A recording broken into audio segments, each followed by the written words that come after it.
We're the 4th of December, and where I find myself, it's 1:15 a.m.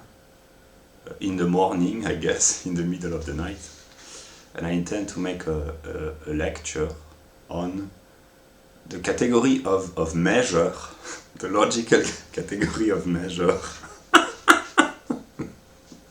And it will be probably at least a couple of hours long. I have spent a couple of hours preparing this lecture, but I will begin for a few minutes by talking ordinarily. First, I show what I intend to talk about, the theoretical aspect, the serious aspect, what they say. These are the categories that I intend to talk about.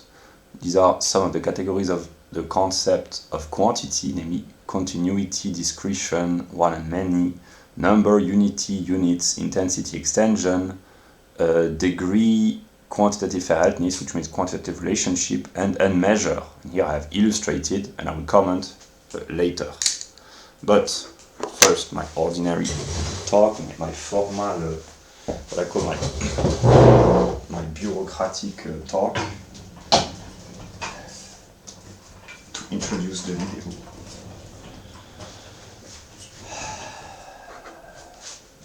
I make no editing, because the people, they expect spontaneity, honesty. I know. Okay, do we see? First, I show the full picture.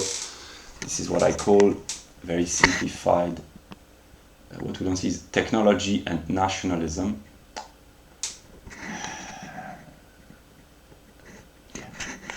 These are the categories which structure the intellectual and spiritual life of Western countries in the 21st century, and especially the United States of America, but actually most Western countries.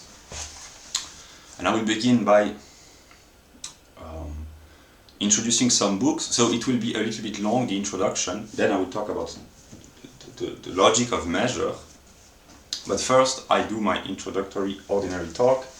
I don't know when this video will be published, probably in a few days. I record some videos in advance because I want to have content to share. So I will begin by sharing ordinary thoughts that I've had recently, because my formal introduction is that I improve every day intellectually, because either because I gather new data, new knowledge, or because I am able to reinterpret differently all the knowledge that I have acquired. So I improve every day, which means from now on, recently I have decided to give the date at which I record every video, so that people who stumble upon my older videos, or the videos which will have been posted by the time that the people watch this video, they will be able to maybe consider my intellectual development. And my name is Luca. Who am I? That's a long story. Some of the thoughts I would like to share as an introduction is about the global village.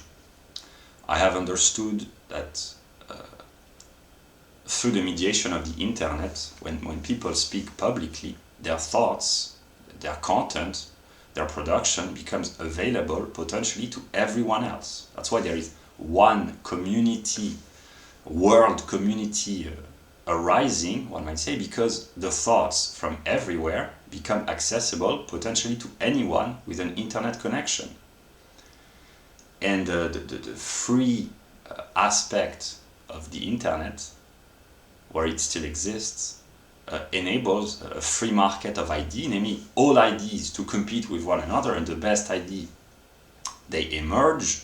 They are not the most widespread because of a logical category of the relationship between intensity and extension. I mean, the most intense idea, the best ideas, the most profound, the deepest, or the most elevated thoughts, they are not, as of now, very well extended as such, because it takes time for people to adapt and to change their mindset. But eventually, the best ideas will emerge, and this is why we are living an age of revelation, I might say. This is what the Bible calls the apocalypse in ancient Greek. That's the revelation, because all the best ideas from all over the world about all topics are being made available potentially to everyone. But what is lacking is a map, a structure, an architecture of this process of revelation, and this is what I have been trying and will still try to provide by simplifying to show the map. A map is always more simplified than the territory that it is supposed to cartography, to represent, one might say.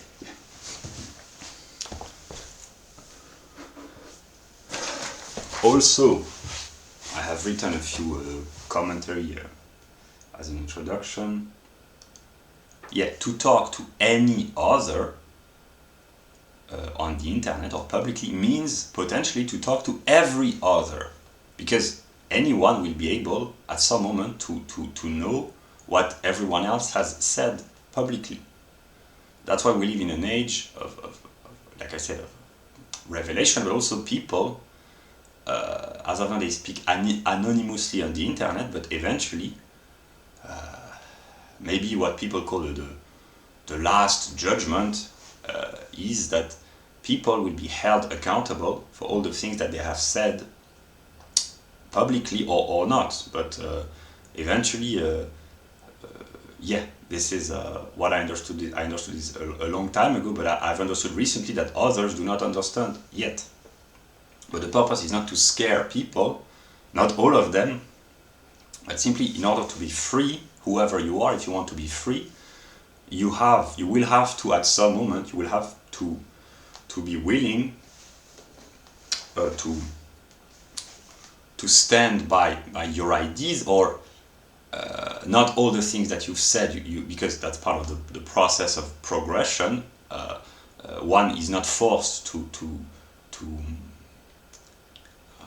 adopt the same ideas throughout one's own life, because precisely there is change, movement, progression, development, etc. But the first step is to acknowledge, to accept all the things that you have thought and said, to accept that you have thought and said what you've thought and said. That's the first one. Acceptance of the past is the prerequisite to understanding the present and eventually shaping the future for the better. So there, as long as people experience themselves as being free agents and free individuals, they can improve. That's what I say. Yeah, also I've noted a few remarks. This process, the fact that when people talk on the internet, their thoughts become accessible potentially to anyone and to everyone, it creates, one might say, mental problems, because there's a doubling of personality. Namely, there's the public persona. That's persona is a Latin word which means the mask that people used to wear in theater, in a play. Yeah. So there's the public persona, and then there's the private persona, and it creates a divide in the mind, the psyche of the people who speak publicly, because they have, like I said, they are what the others perceive of the public persona, and what the people who are in contact with the private persona perceive, and they can be distinct. This is one of the reasons probably why many superstars suffer from mental problems, because they have a public figure and a private life, and when the two intermix, it can create a psychological problem, or if the two are completely separated as well. So yeah, this is one of the reasons why Stephanie Germanotta, this is one of the reasons why she suffers from mental health issues. There are other reasons, but yeah. Also, what did I write? I will try to illustrate complex thoughts with ordinary pop culture. This was one of my ideas. Katy Perry, last Friday night. Pictures of last night ended up online. I'm screwed. Oh well. It could be worse than just the pictures of not alcoholic, but a drunken party. But actually, this is one of the problems which emerge with the people who have grown up with the internet, namely people whose parts of their life, here it's the case, in the song Last Friday Night, it's just a party, but imagine a teenager, and I know that this happens, it hasn't happened to me as a singular individual, because I didn't used to do that when I was a teenager, but the teenager 15, 16, 17, 18 years old who post embarrassing pictures of themselves on the internet, they will be haunted for the rest of their life, eventually. Or I take another example. Today, I know people, they want to have the feeling that one can relate to them. Oh, you have to use a singular example, concrete example. When you use your complex abstract metaphysics, we don't understand anything. Yeah, I understand. But I've watched a video about a young French woman who talks about politics, about Donald Trump, and expressing political views, even if it's very moderate. She was a leftist, but expressing political views on the internet, it means that the people will have to stand by, or at least to acknowledge that they have had these views for the rest of their life, potentially. This is a complete change in human history, the arrival of the internet, because everyone can publish content which by definition becomes public. That's why children and teenagers should not be allowed by their parents or by the moral authority to express themselves on the internet, because they will be haunted by what they said when they were naive and stupid and immature and irresponsible. That's one of the problems. And I just realized that politically, a lot of people, they are completely also, what did I write? Yeah, I will use my document.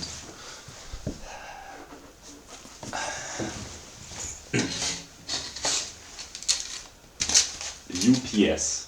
This is the logical structure of everything and every human. I mean, every single thing is a singular object, a singularization of a universal category which has particular determinations, and the particular and the universal are contained within the singular. In the case of human beings, every human is a singular human, fully determined, an individual, with particularities which are inherent: gender, ethnic origin, psychological characteristic, economic role, sociological status, political views, religious affiliations, etc., etc. And the universal is that which is valid for all. The universal could be thought of as science, namely that which is the same for all, which transcends the particularities and the singularities. And I've just realized about the question of mental health, there's another reason why we live in an age where, at least I suffer from mental health problems, is that we live in an age, I will talk about this during the lecture, where the concept of essence, here concept is used in ordinary terms, the essence is publicly, by public intellectuals, the media, the mainstream, etc., is considered to be not valid. Namely, whatever exists is thought of to be without essence, and I illustrate, women, every singular woman contains in her, and every singular man contains in her, the essence of womanhood or the essence of manhood. That's just an illustration. And the leftist philosophical view since Simone de Beauvoir and the deconstructionists, etc., they consider precisely that there is no essence, or another example by Sartre, Simone de Beauvoir, who was the female companion of Sartre, said one is not born a woman, one becomes a woman. So there's the idea that there is no essence of womanhood, and Sartre wrote a book about the Jewish question, which basically said that Jews do not exist as a category, they are only singular individuals, etc., etc. And the problem of racism is identical. Misogyny, racism, homophobia, etc., is to predicate universal determination to singular individuals, to categorize them, and it is considered in the modern Western world as being wrong morally, and also as being epistemologically wrong, namely in terms of theory of knowledge.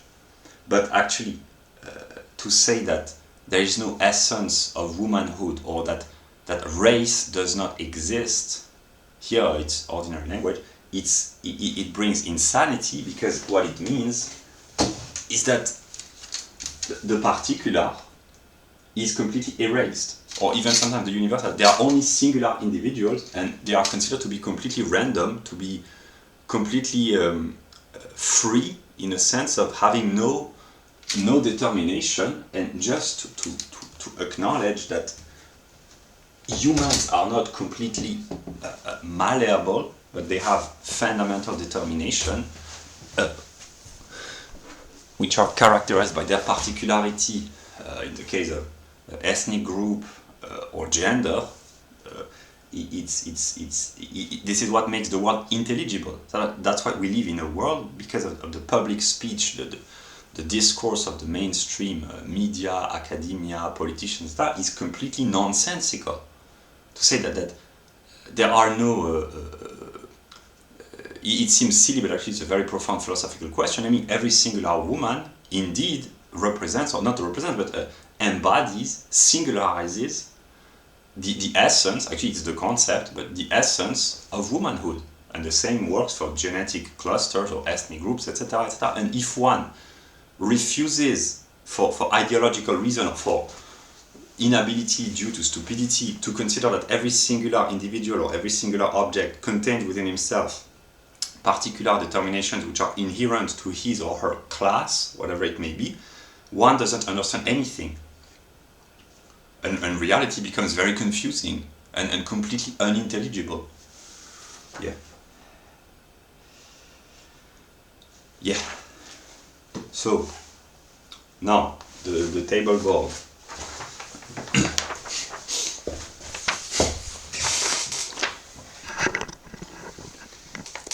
This is, this is intellectual and spiritual life of most Western country in the modern day and age.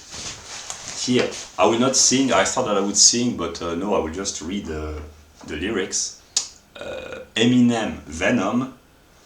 Every determination is united conceptually with the other. One cannot be thought of without the other, and they are in a swing, a pendulum swing from one to the other. And what is happening in the modern Western world is a restoration of balance by a switch towards the right. It's not right or wrong. The right, the first moment I said right means the political right, but here right or wrong means in terms of morality, it's simply what happens. Whoever you are, leftist, right-winger, any of these determination, if you want to understand the world in which you live, you have to acknowledge that for the past decades, the historical perspective, the Western world has been dominated predominantly by these categories. I simplify, of course, and what has been happening with the development of social media, the internet, the new generation, etc., is a switch towards the right to restore the balance. This is what is happening in the world in which we live. Mr. Musk, who advocates free speech and individualism, Mr. Trump, who does a little bit of trash talking, Mr. Peterson, who advocates masculinity, etc., etc., the red pill or the social media, etc., this is simply a restoration of balance, and this is enabled by the development of technology the means of communication. It's simply a return towards common sense, but common sense is not on the right nor on the left, it's in the middle, it's balanced, but the intellectual and political life of the West has been so left-leaning over the past decades that it takes a right-wing push or right-wing shift to restore common sense, which is in the middle. What I call common sense, in the case of the United States of America, but actually maybe the Western world at large, is Ron Paul, Charles Murray, Daisy Luther, Thomas Sowell, Jeff Deist. This is common sense. This ought to be in the middle. I've realized this recently. Ron Paul, in the modern United States of America, he's not in the middle. He's considered to be a far-right extremist, but Ron Paul ought to be in the center of American politics. This is American common sense. Yeah. So now I quote Eminem, Venom. I wait to face the demons I'm bonded to, because they're chasing me, but I'm part of you, so escaping me is impossible. That's what the collectivist could say to the individualist, or the opposite, what the free market economist could say to the socialist, what the Nyctos could say to the feminist. I laugh. That's what the yin could say to the yang. Not to the young, to the young, yin and yang, yeah. And Eminem expresses unconsciously, I'm part of you, so escaping me is impossible, a fundamental ontological truth about the nature of being, namely the unity of opposed determinations. Yeah. Very inspired, Marshall Mathers. Yeah. Okay, it's been 21 minutes. So now I promote books. Yeah. This book, I will read a few passages because it's really a great book by a common sense, competent American philosopher. Yeah. But now I promote my books that I've been promoting. Yeah. So I explain briefly while I promote the books. The School Revolution. We live in an age, in the global village, where anyone with an internet connection can just look on the internet and notice that the American educational system is broken. Whether you're American or not, this ought to be a cause for concern. Dumbing us down. The likelihood that you have been dumbed down is pretty high if you're American, or not just American, as I will show later. The welfare state. It brings about a lot of problems. This is a singular book, but I could have picked up many other books. There's a problem with the welfare state. This is very moderate, common sense knowledge, but I've realized that people, they are plunged in their everyday life, and most of them don't have the time to extract themselves from the rush of ordinary life and to think about society in a broad perspective. But those who do, the smart people and the honest people, they notice that there are all sorts of problems. American common sense, to make supplies, to have a food supply and water supply and medicine supply in case of economic problems, inflation, etc., etc. This is common sense. This is being responsible. This is behaving like an adult, etc., etc. Also,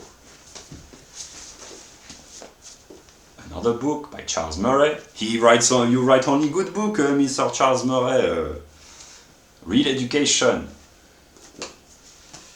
There is a problem with the educational system, but it's the first moment is to notice that there is a problem and then to offer and provide solutions. And through the internet, education can become free for everyone. Why bother sending your kids to the educational system so that they might be dumbed down and you have to pay a lot of money to finance the dumbing down of your children, They can learn on their own on the internet, but the problem is that there lacks a structure. This is what I'm trying to provide for intelligent people who want to educate their kids. I'm trying to provide the full view of the totality of all knowledge. Yeah. Bullshit jobs. There are a lot of people in post-industrial societies who have bullshit jobs. They work jobs they hate so that they can buy shit they don't need to pollute the planet, waste time, and yeah. Also, another remark. This is the introduction, but another remark. I've been watching a conference by Mr. Krauss, Lawrence Krauss. We live in an age where people can have access in real time to the totality of world knowledge, and one of the interesting aspects, I mean, most aspects are interesting, but one of them is knowledge about cosmology, the official narrative told by the most competent and modern theoretical physicists. And there are 3 conferences in English, produced mostly by Americans, about the nature, the origin of the universe. So there's only one universe, there's only one world, and anyone who speaks English, and it's available in many other languages. I know there are channels like this in German, in French, in every developed country there are channels or people who make conferences about cosmology. But the videos by Mr. Krauss, they have been very famous, and I encourage people to listen to Mr. Krauss or Mr. Dawkins or Mr. John Hagelin or any cosmologist who seem to be competent, Mr. Tyson DeGrasse. I'm not an expert in the sense that science is a process and they might contradict one another, but at least we live in an age where people with a couple of hours of leisure, a relative amount of intelligence and interest, instead of going outside and drinking a beer or whatever kids do these days, they can listen to competent, intelligent people talk about the history of the cosmos. This is a privilege, one might say. Not many humans in the history of the official narrative have had this privilege, and I could do this if I had if I were morally corrupt. I would do this all day long, but I don't, precisely because I feel the need, the moral duty to work and to share my knowledge. That's what I've been doing. But if I were good, I would offer to others the opportunity to gain knowledge without too much cost, not economic, but yeah. So yeah, that's the era in which we live.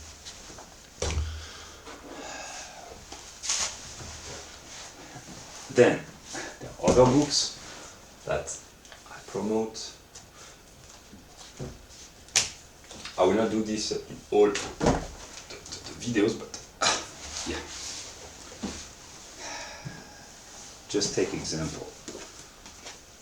This is a book in French about junk food. I just illustrate this book. I haven't even read the book, but it's just to illustrate that there are all the problems, because all the totality of world knowledge is made available on the internet, which means one of the consequences is that all the problems are being listed, identified, and all the problems that people suffer from, if they have the time, the opportunity, the interest, the leisure, the level of development which enables them to access this information, they can identify the problems that they suffer from and try to cure the problem. Here, junk food, it's a personal problem for the people who suffer from being overweight or being obese, but it's a collective problem, because in a socialized economy, one has to pay for all the health problems of the people who suffer from health issues caused by junk food, and also it's a problem of pollution.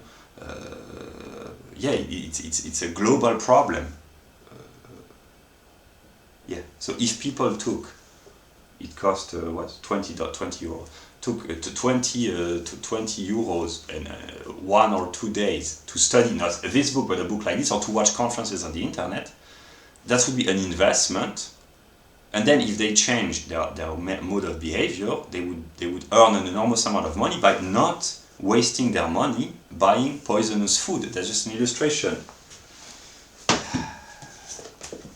The death of private life. We live in an age where all the data of everyone will become public at some moment. People have to try to prepare themselves psychologically. The same, another problem, people suffer from sleep issues. We live in an age where all the knowledge is made available. If people suffer from sleep problems, they can inquire on the internet. There are conferences, there are books being published. That's an investment, again 20 euros. But if people take the time to read a book like this, they will sleep well. If they apply the teaching, they will sleep well for the rest of their days. They will earn, they will be in better health, a better mood. They will be more beautiful, more fresh. They will spare the money spent on sleeping pills, etc., etc. And again, in a socialist economy, the taxpayer has to pay for all the problems of all the others, which are caused most of the time by irresponsible behavior. That's not their individual fault, but when irresponsibility is collectivized, a society has to pay for collective irresponsibility, which justifies taxes, regulations, control, etc., etc. Other books of this kind about planned obsolescence by an ecologist French author. A lot of objects produced in the modern world, actually the majority of objects, they are specifically designed to break down. Not only are they useless, if utility is considered seriously, most of the objects produced are useless, but also they are of very cheap quality. People spend a lot of time working stupid jobs to earn money, stupid jobs, bullshit up, to earn money which has lost most of its value because of the inflationary policies of the Fed or the central bank or whatever. So they work stupid jobs to earn money which constantly loses its value because of the very structure of the economic policy of the central banks. Here it's a little bit more technical, yeah. And with this money, which is becoming more and more worthless, people buy useless objects, which bring about pollution, dependency, etc., etc. A book that I bought recently, I haven't read the book, but it's not really a good book, but it illustrates the spirit of the times, the zeitgeist, one might say, the tyranny of mediocrity. Mediocrity being celebrated in French society. And I showed books about the American educational system, the factory of the idiot, that's a pidgin translation, but the factory of the imbecile. This is the French educational system. The teaching of ignorance.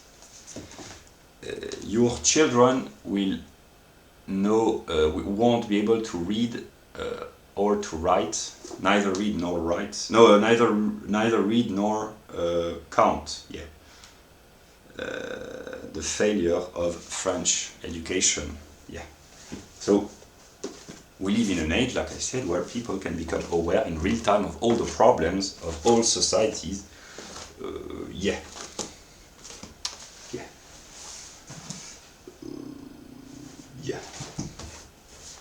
Also a book that I've been reading. Here it's quite complex theoretically, but that's stimulating, and that's really a great book. And I intend to use this book to share its ideas because they are really great. Yeah, that's what I could say. Also, now some other books. I'll be in a more positive mood.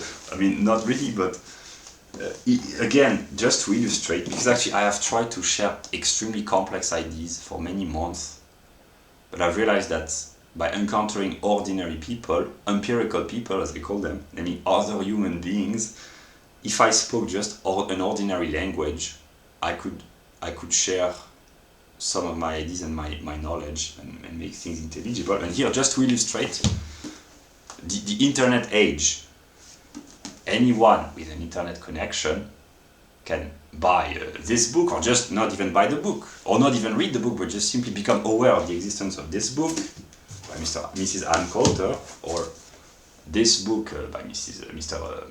Pat Buchanan, or this book and understand. And if this person can speak publicly, he can say to the Americans, "Hey, dear Americans, your country is committing suicide. We know. No, you don't, because otherwise, I don't know. You would say maybe we should stop the suicide. I don't know." Yeah.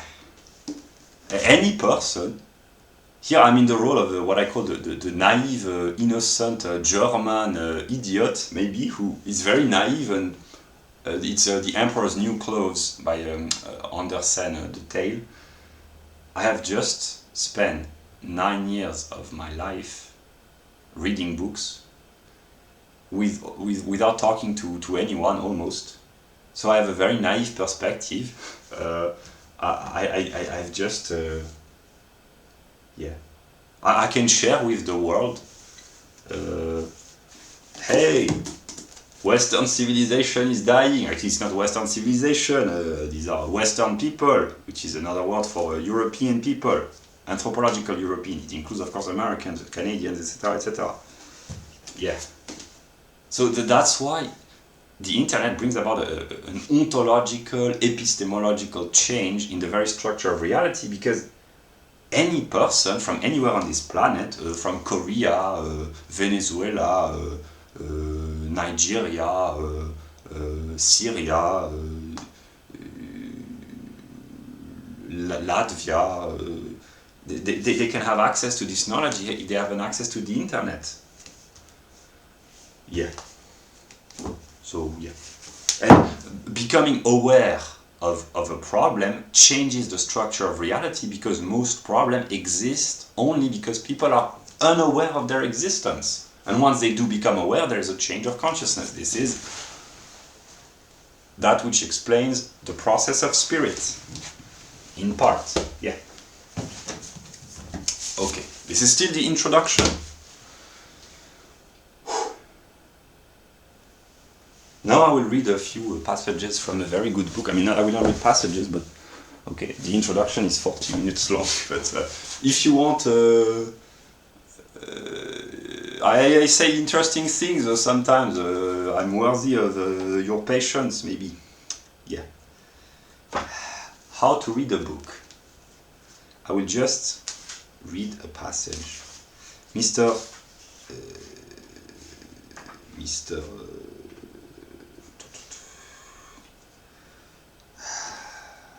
Mortimer J. Adler, he quotes in the book a passage from a scholar officially of the 1940s. Where is it?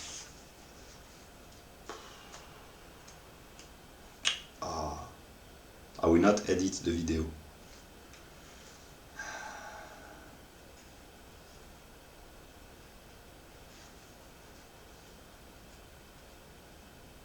I just read the passage a few minutes ago, before starting the video.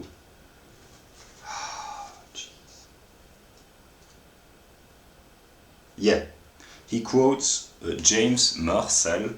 I'm not sure that this person is very famous.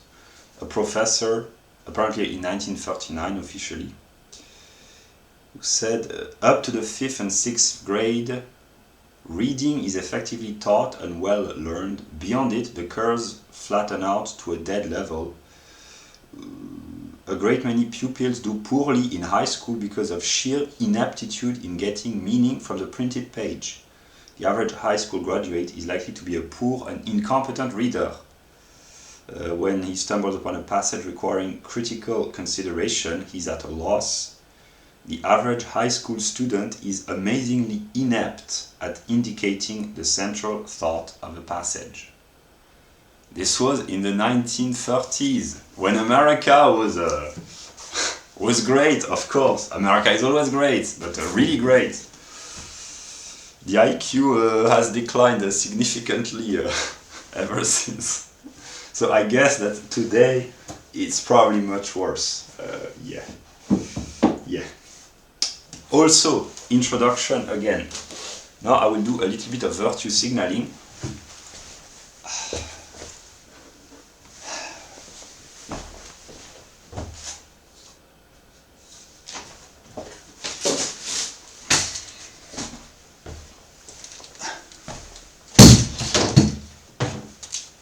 we see?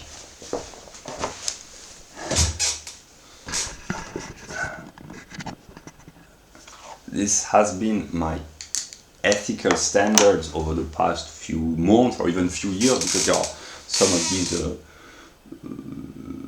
I wouldn't say vices, but some of these potential addictions that I haven't suffered from in years or even suffered at all. But yeah, I haven't, I've given up on all of this over the past few months, and if more people acted like this, a lot of sectors of the economy would simply vanish for the better. The standards of living would drop down significantly in terms of pure quantitative measure of wealth creation, but people would be a lot more healthy. That's the easy path, the easy part.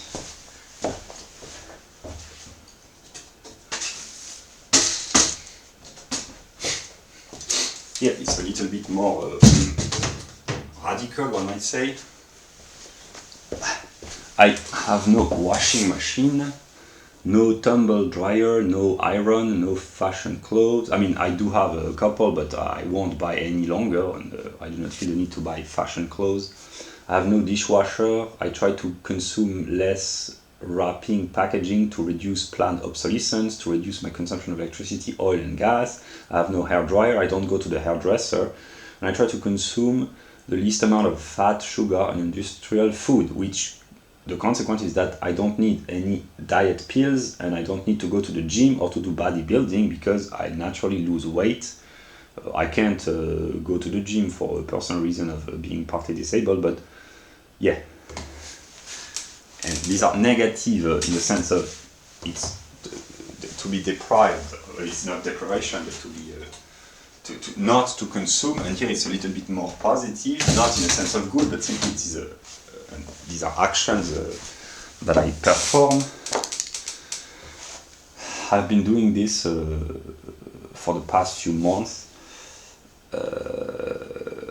Sometimes I give up on the first aspect, because sometimes I eat a meal which is not just raw fruits and vegetables, like a hot meal a couple of times a week, especially in the winter, but I try to reduce the consumption of electricity and garbage, etc., etc. But otherwise, and today I haven't worked very hard because I've had physical problems. So I took a nap. I wasn't very productive today. That's why I try to compensate in the middle of the night, maybe. But usually I've been working in 2022. I've been working a lot every day. Yeah. I've almost consistently and constantly followed these. No, these are not teachings, but these moral rule. I mean, this is not strictly morality. This is more ethics. These ethical standard for weeks and months. Yeah. Almost consistently. So yeah, this is how I've been living. And I will just illustrate.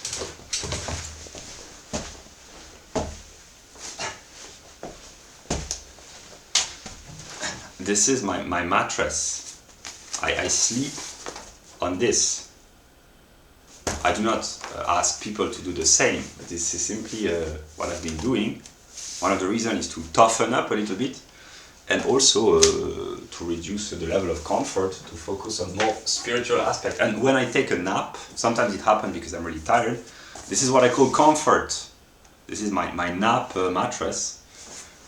This is the mattress for ordinary nights. Yeah. Yeah, I would make a joke. No wonder you have no casual sex, because who would like to to have sex with you on such a mattress? That's a joke, that's a joke. Yeah, no, but I just illustrate. Yeah. So now, this has been the introduction.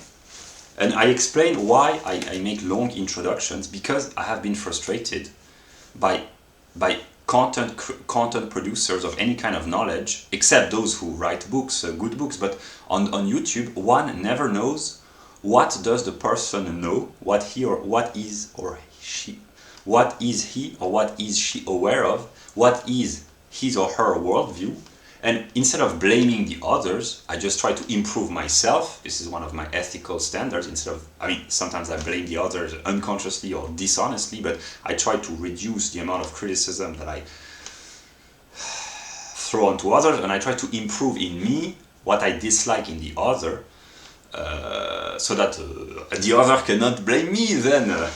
I'm very smart sometimes. So instead of blaming the others, I try to improve myself. That's why I provide a formal view of the totality, which enables to contextualize. But of course, it implies that it takes a lot of time. Then the video becomes a little bit boring for those who are not willing to stand the patience. The patience as a negative. But yeah, I try to improve myself. So I will provide the formal view of the totality. Yeah.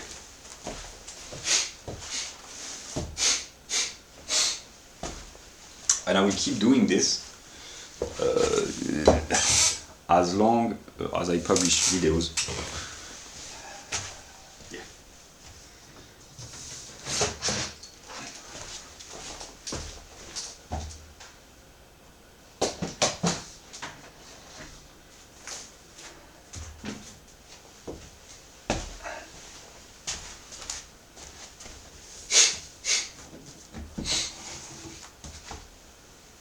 Also, just a simple idea that I've had. UPS. Here, universal could be interpreted as universal knowledge, and knowledge by its very nature is universal. In a sense that if I say the chair sitting next, I mean the chair next to the chair just there is red. This is not really knowledge. This is information, but knowledge in a sense that a chair is a physical object which has a mass, form, shape, etc. Yeah, knowledge by its very nature is universal, and the universal can be actualized in a sense of singularized. Here, that's a new perspective that I've adopted. The internet enables all the information of the world to circulate, and individuals, they can gather knowledge, universal knowledge, and actualize through their behavior. So there's the theoretical aspect to download knowledge within one's mind, in a way to incorporate within one's mind universal knowledge by studying science, either in a pure abstract form of scientific knowledge or by listening to conferences, etc. So that's one way of talking, that's metaphorical, but to download knowledge within one's mind and then to actualize this knowledge by changing one's behavior. This is the illustration of my ethical standards. I'm aware of planned obsolescence, the ecological problems, the problems caused by socialism, the problems of bullshit jobs and the worthlessness of money. And instead of just acquiring knowledge, I try to actualize this knowledge by changing my behavior. So there's a reciprocal interaction between the theoretical aspect, namely the exterior, the information about the external world are being interiorized in the mind, and the practical aspect, interior determination of the mind, are being exteriorized through behavior. This is called the will. Yeah. Yeah.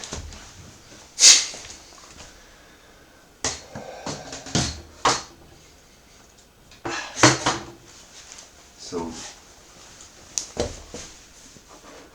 and this document, here I will do a little bit of a self-promotion. I think it's a very good document because it shows in a very simplified way the movement of spirit, the intellectual, political, spiritual life of the Western world. But because knowledge by its very nature is universal, it's actually the entire world. But there are reasons why it happens predominantly in the particular case of Western countries, and even more in the United States of America.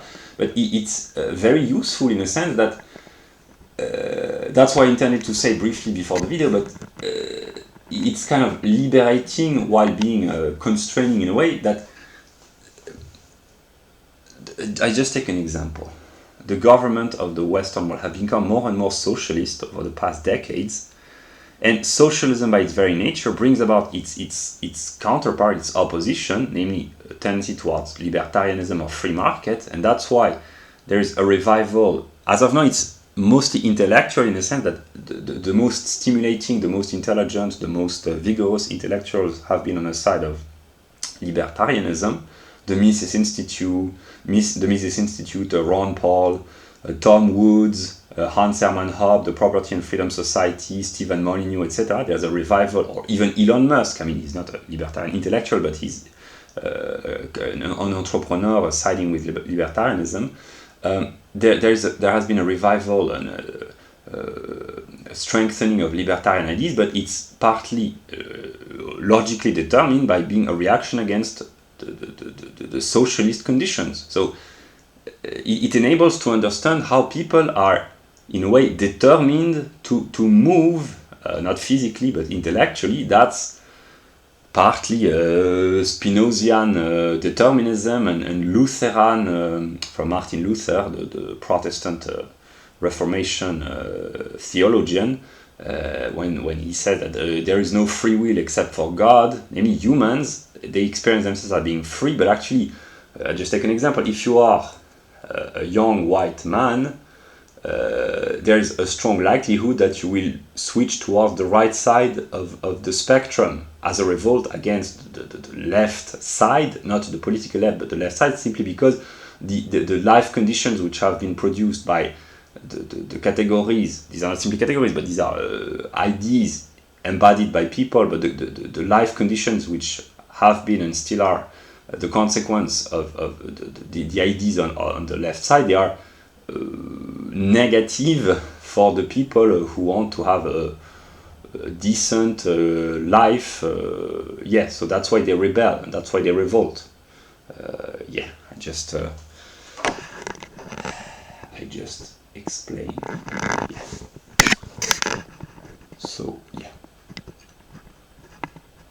So that's what I call the phenomenology of spirit, the phenomenal appearance of spirit. This is very simplified, but now I will show you the totality.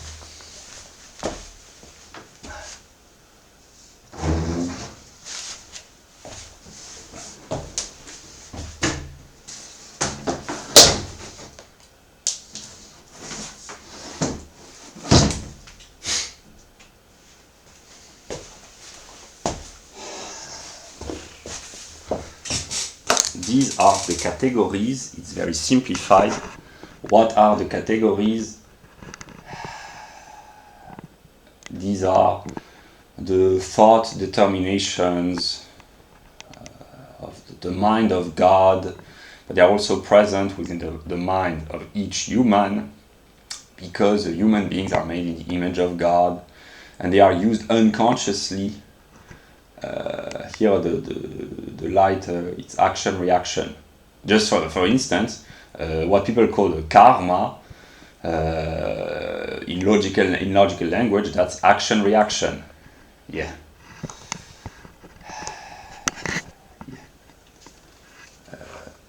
I'll just show the full view.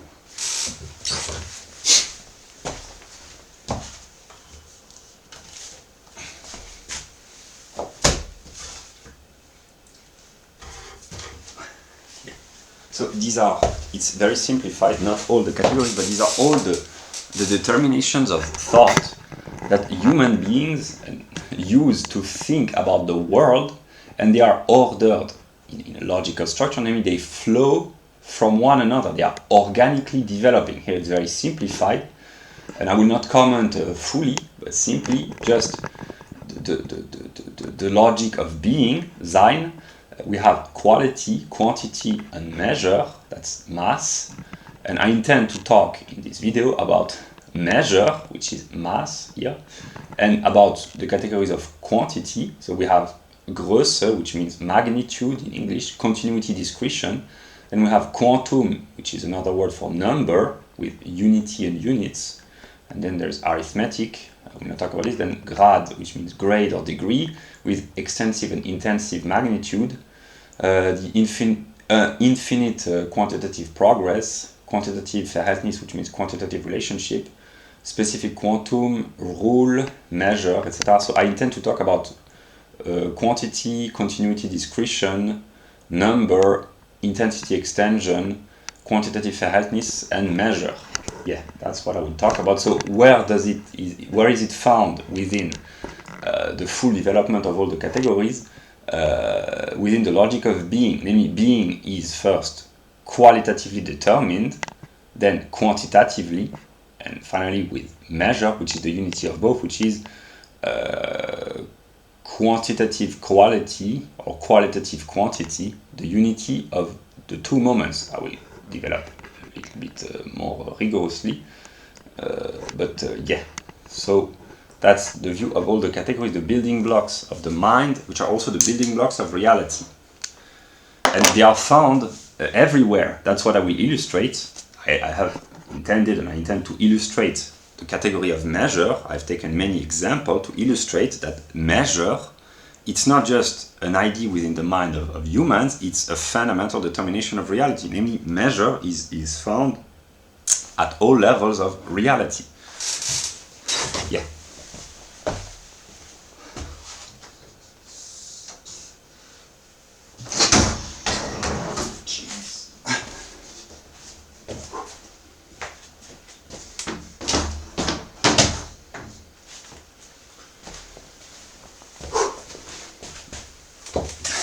Okay, this is the view of nature.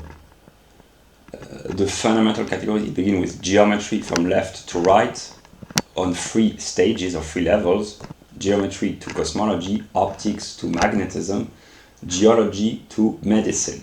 That's the view of nature. When people talk about nature, if they wanted to be rigorous, they would have to use most of these categories. It's not really fully ordered, fully organized, it can be changed, but that's just the broad view. I might accept that people might consider that the order is not rigorous or is not, but that's the broader view. And I will illustrate the presence of measure in the realm of astronomy, optics, seismology, acoustics,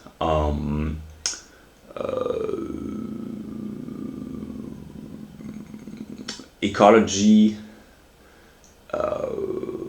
physiology, and medicine, for instance. Yeah.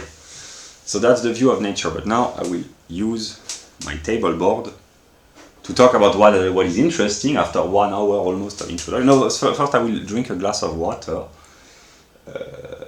and then I will start the lecture. Yeah. It has been boring for 1 hour. Now it will become a little bit more fun. Because what is more fun than logic?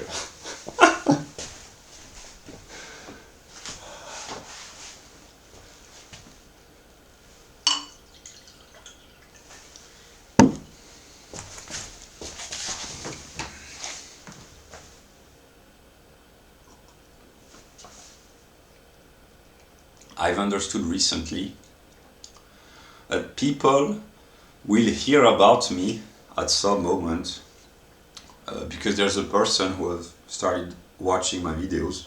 Thank you. Because I've adopted this because I've explained why, but I mean others who will experience themselves as being different, because at some level we are all equal, because the universal is the same for all, and the fundamental determination of humans, they are identical for all. That's why we are all one. Yeah, but others who do not recognize themselves as being part of me, in a way, they will be interested in what I have said, what I will say. I would prefer not to. I mean, it depends on what I say, but yeah.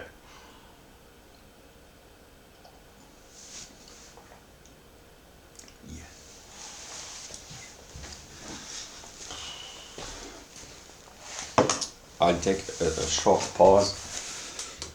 It's been 1 hour, so it's 2:15 a.m. I take a short pause and then I start the lecture.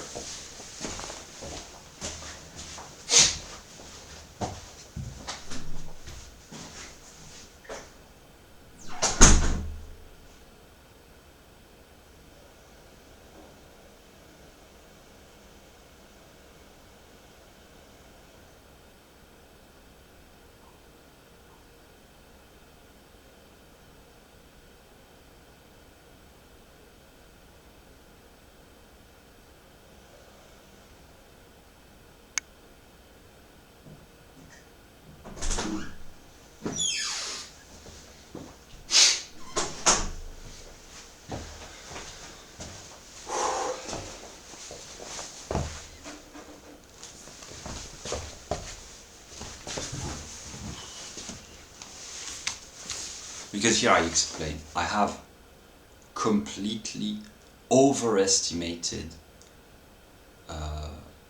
the intelligence of other humans and completely underestimated my own intelligence, which makes me very stupid, actually. Yeah. But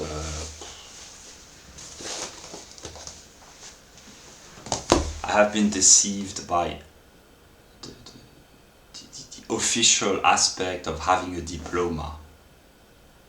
I have been completely deceived.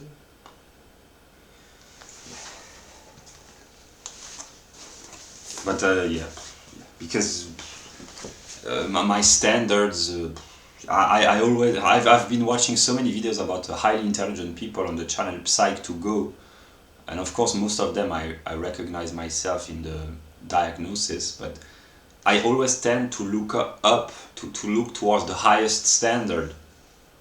And I have thought that I was an idiot because I'm not on the same level empirically as Newton or Darwin or Aristotle, etc. Of course not on an empirical level, but these are some of the greatest geniuses ever. So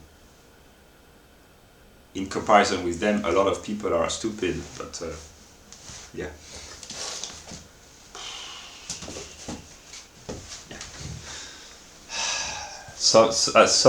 Sometimes my story, I never thought that I would have a story, but it's so ludicrous. Because that's my pause, I talk personal remarks, but I have lived completely disconnected from ordinary reality for years and years. That's why I'm always surprised when I encounter not ordinary people in a day-to-day reality, but just on the internet, when I watch videos by ordinary people, especially young people.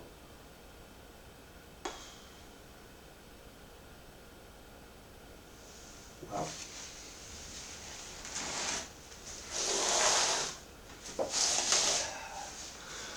Here I will make a joke. It's a joke which is famous in France among intelligent ecologists.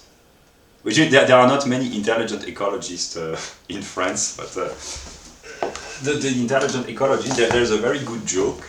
It's maybe it's famous in other countries, I don't know. What planet will we leave to our children? This is the question that the ecologists ask themselves, and it's not a joke, it's a witty remark. Is to invert the question, and the intelligent people, they say, what children will we leave to the planet? That's really frightening. The ecologists, they worry about the state of the planet, and the intelligent people, they worry about the state of the children. Well.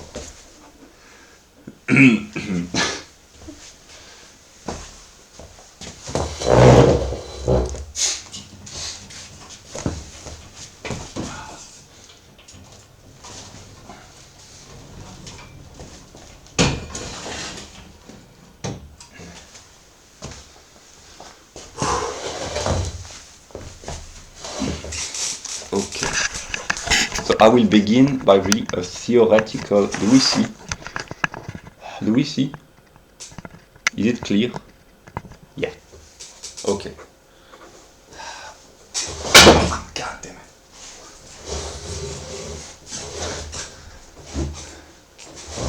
Here I will make another personal remark. In my ordinary day-to-day life, I have a tendency to spontaneously express myself in English sometimes. I don't know what it reveals.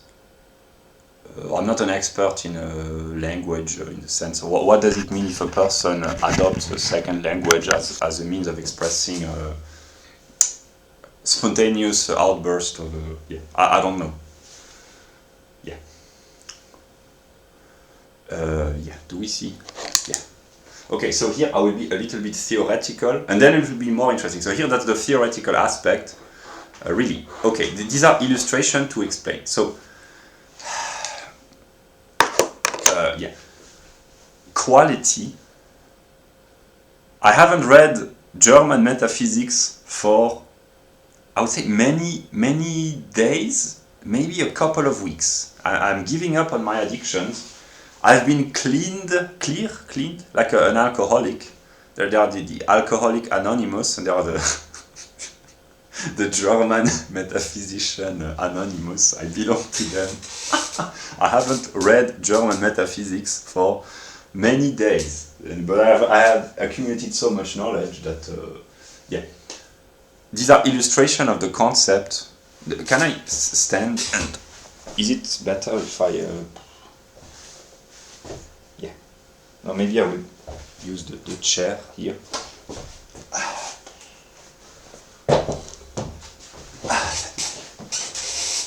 Okay. Yeah. Quality. Sein, which means being. Being is undetermined, it's empty, it gives itself a content, it qualifies itself. So the first moment of being, what is being? To answer the question, what, is to give a determinacy. Undetermination, what is it? The question, what is it? Is another way of asking, give determinations. What are you talking about? Give determinations. Determinations are properties, characteristics, features, qualities. So the first moment of being, anything can be said to be, even nothing, because nothing is that which we talk about when we think about the opposite of being, or the absence of being, or yeah. So even nothing is. It's a word, it's a representation, it's a... yeah. There's a lot to say about nothing. And there's nothing to say about being, because pure being is nothing. So there is nothing to say about being. What is being? It's nothing. So it qualifies itself. So here I will be it's really low level, because here I will make a personal remark. Unconsciously, I have attempted for many months to communicate with the most intelligent people, PhD level people on this planet, and I have consistently failed. Why would PhDs be interested in a random person with no subscribers, no followers, starting to make videos of a very poor formal presentation, etc., etc. So I have switched the perspective. I will not pretend I'm on the side of the people. I bring light to the slaves. I enlighten the people. I'm with the masses against the corrupt elites.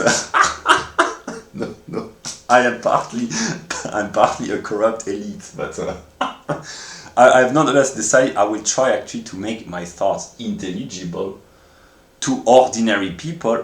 There's a certain level, which would be intensity level, that I will not go below, or not consciously at least, in terms of rigor, a minimum of intellectual demands. And if people are not interested, or if they are too stupid, really that's probably my fault at some transcendental level. But then I would say I can read some religious text. They explain with very simple images, but yeah, I'll try here to provide a simple level of intellectual demands to make in an intellectually demanding perspective intelligible. So there is the intellectual requirements, but I try to make this intelligible nonetheless. And here I will be a little bit of scheming. I improvise my scheming because I've cleaned my library thanks to the pieces of advice by Mr. Peterson. I'm seeking a radical book by a respectable author.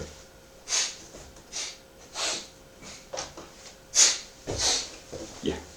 There has been an article in the French mainstream newspaper about libertarianism, and Murray Rothbard was mentioned, so I will mention Murray Rothbard. I've read partly, and it's not a biography, but biographical references and anecdotes by Mr. Hermann Hoppe, a modern German politician. Very interesting, these German politicians. What would the world do without German politicians? I mean, serious German politicians. I'm not talking about Mr. Scholz, Mr. Scholz, Mrs. Merkel. I mean, really a serious German politician, of course, he's a right-winger. What do you expect?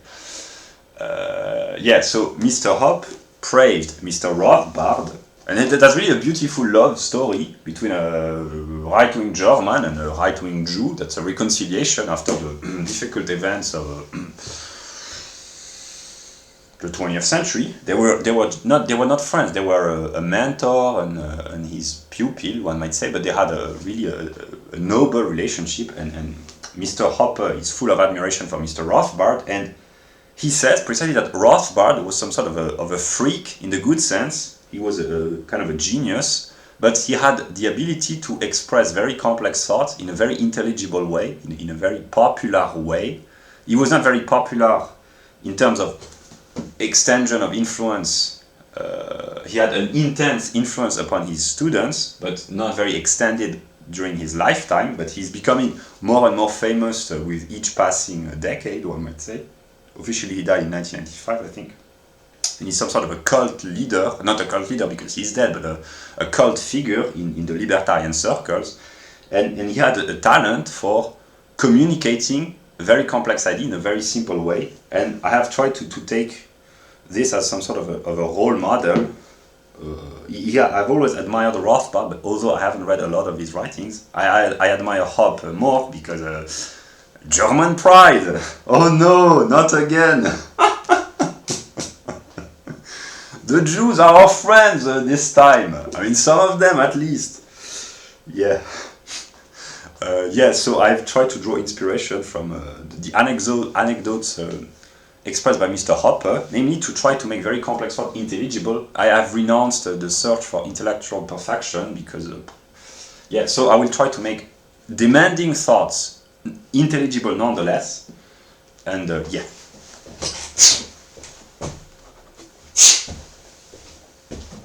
So,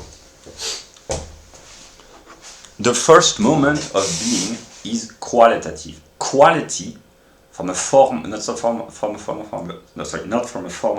conceptual perspective, quality is that which is one with being, namely something is what it is through its quality. To qualify an object means to give being to this object. What is it? It's a pair of glass. That's the quality. It doesn't mean good or bad quality. There can be good pair of glasses or bad pair of glasses. Here it's a quantitative determination of quality, namely a qualitative. A pair of glass would be produced by better craftsmen, requires more time, more effort. So it's not good or bad quality. It's simply qualify means to say what it is. What is it? It's a romance. It's not important whether it's a good romance or a bad romance. A bad romance is still a romance. Better have a bad romance than no romance at all, right? Well, I'm in a mood to laugh, but yeah. So to qualify means to predicate being to something, and something is what it is through its quality. If something loses its quality, it loses its being. Being is one with the determinacy. That's the very simplified way, the conceptual definition of quality. One with being.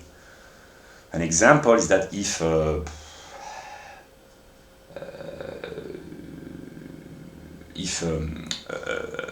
field is turned into a garden, a field, how do you call it? An empty, how do you call this? Here, my vocabulary is not good enough.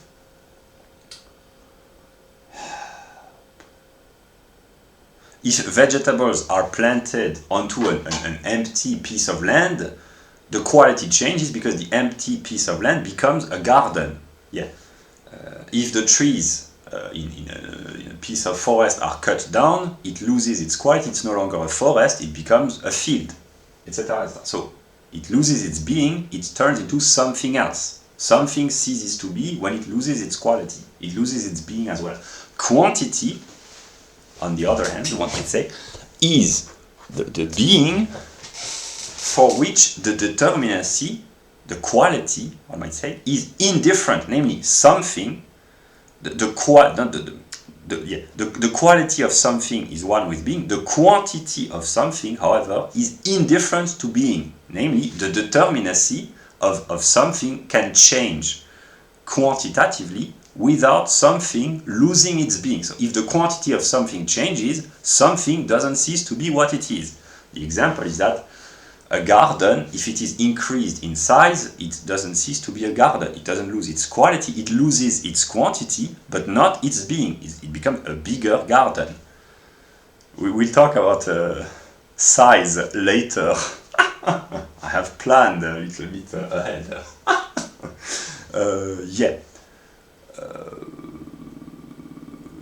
A forest, if it grows larger, the quality doesn't change, only the quantity.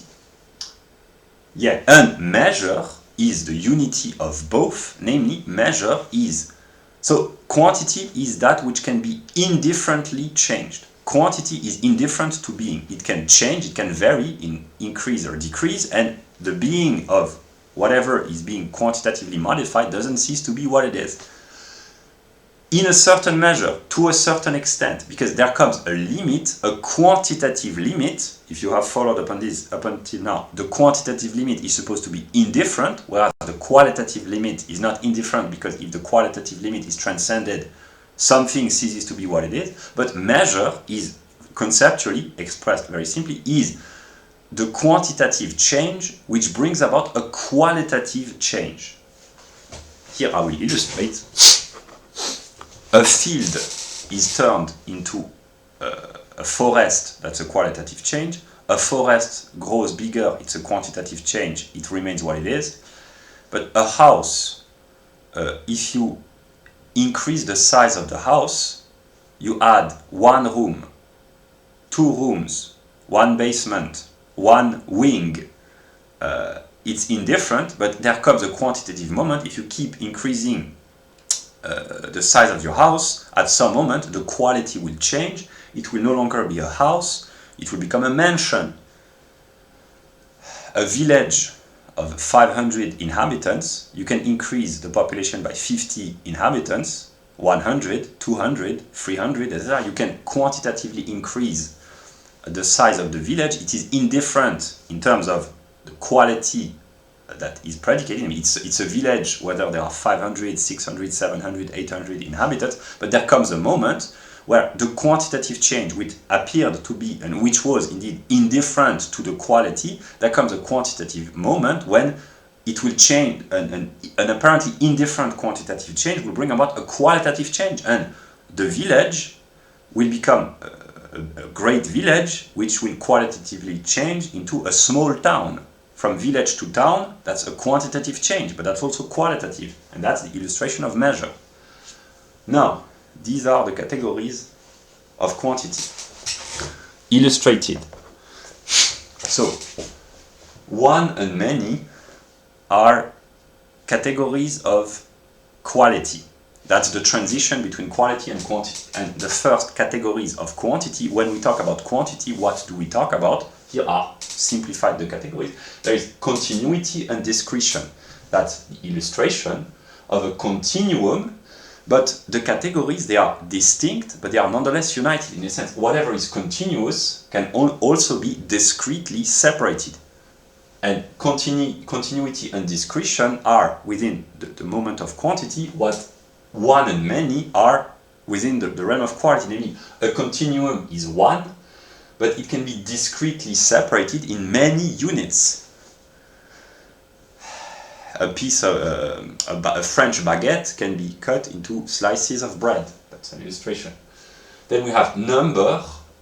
A number is a unity of many units. Here, I will take here. Do we see? Yeah. Here, that's an example. That would be the number 3, because there are 3 purple, how do you call this? Discrete units. So it's a one number, 3, composed of 3 units. 3, so it's the unity of 3 units. That's the number. So the number emerges in the process of the unfolding of the categories. Then we have intensity and extension. Here, intensity is the moment of the in itself, and extension is the moment of outward expansion, one might say. And that's an illustration, but whatever is intense, deep or elevated, profound or high, is also extended, popular, widespread, famous, etc. These are adjectives used in ordinary language to express the idea. Here, the idea means the logical determination of extension, intensity, extension. Yeah, and grade is a German word. That would be grade or degree in English. Do we see? Yeah. So that would be the intensity in a way. Here we have 9 levels or 9 stages. These are ordinary words. And a degree, here that's the third, a degree, that's in the continuity of the process, a degree here contains within itself all the previous stages. So the third contains the second and the first in itself. And yeah.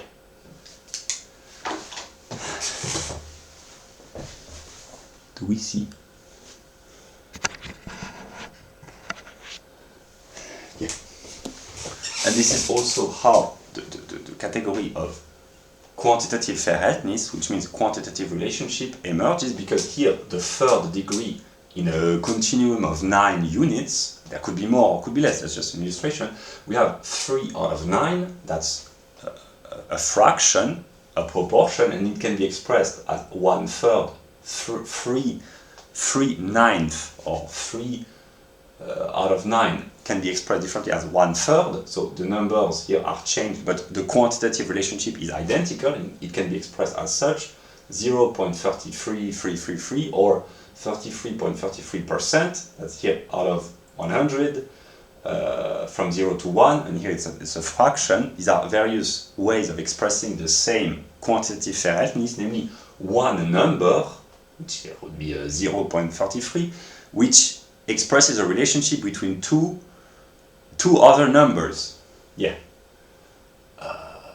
Yeah, so these are the categories, and here between continuity, discretion, and number, there is arithmetic, addition, subtraction, multiplication, division, elevation to power, and square roots, and the roots, mathematical roots. Yeah, but otherwise these are the fundamental determination of quantity, which are being used daily by humans unconsciously. People can understand this if they have a minimum level of intelligence. They use fractions, percentages, quantitative relationships, intensity, extension, continuity, discretion in everyday life, consciously or unconsciously. Number, unity, units, quantum, etc. And measure, here that's an illustration. Do we see? Yeah. The illustration of measure, that would be quantity, I mean that would be a continuum, but the quality of the measure would be limited precisely within a certain scope, within a certain limit, within certain boundaries.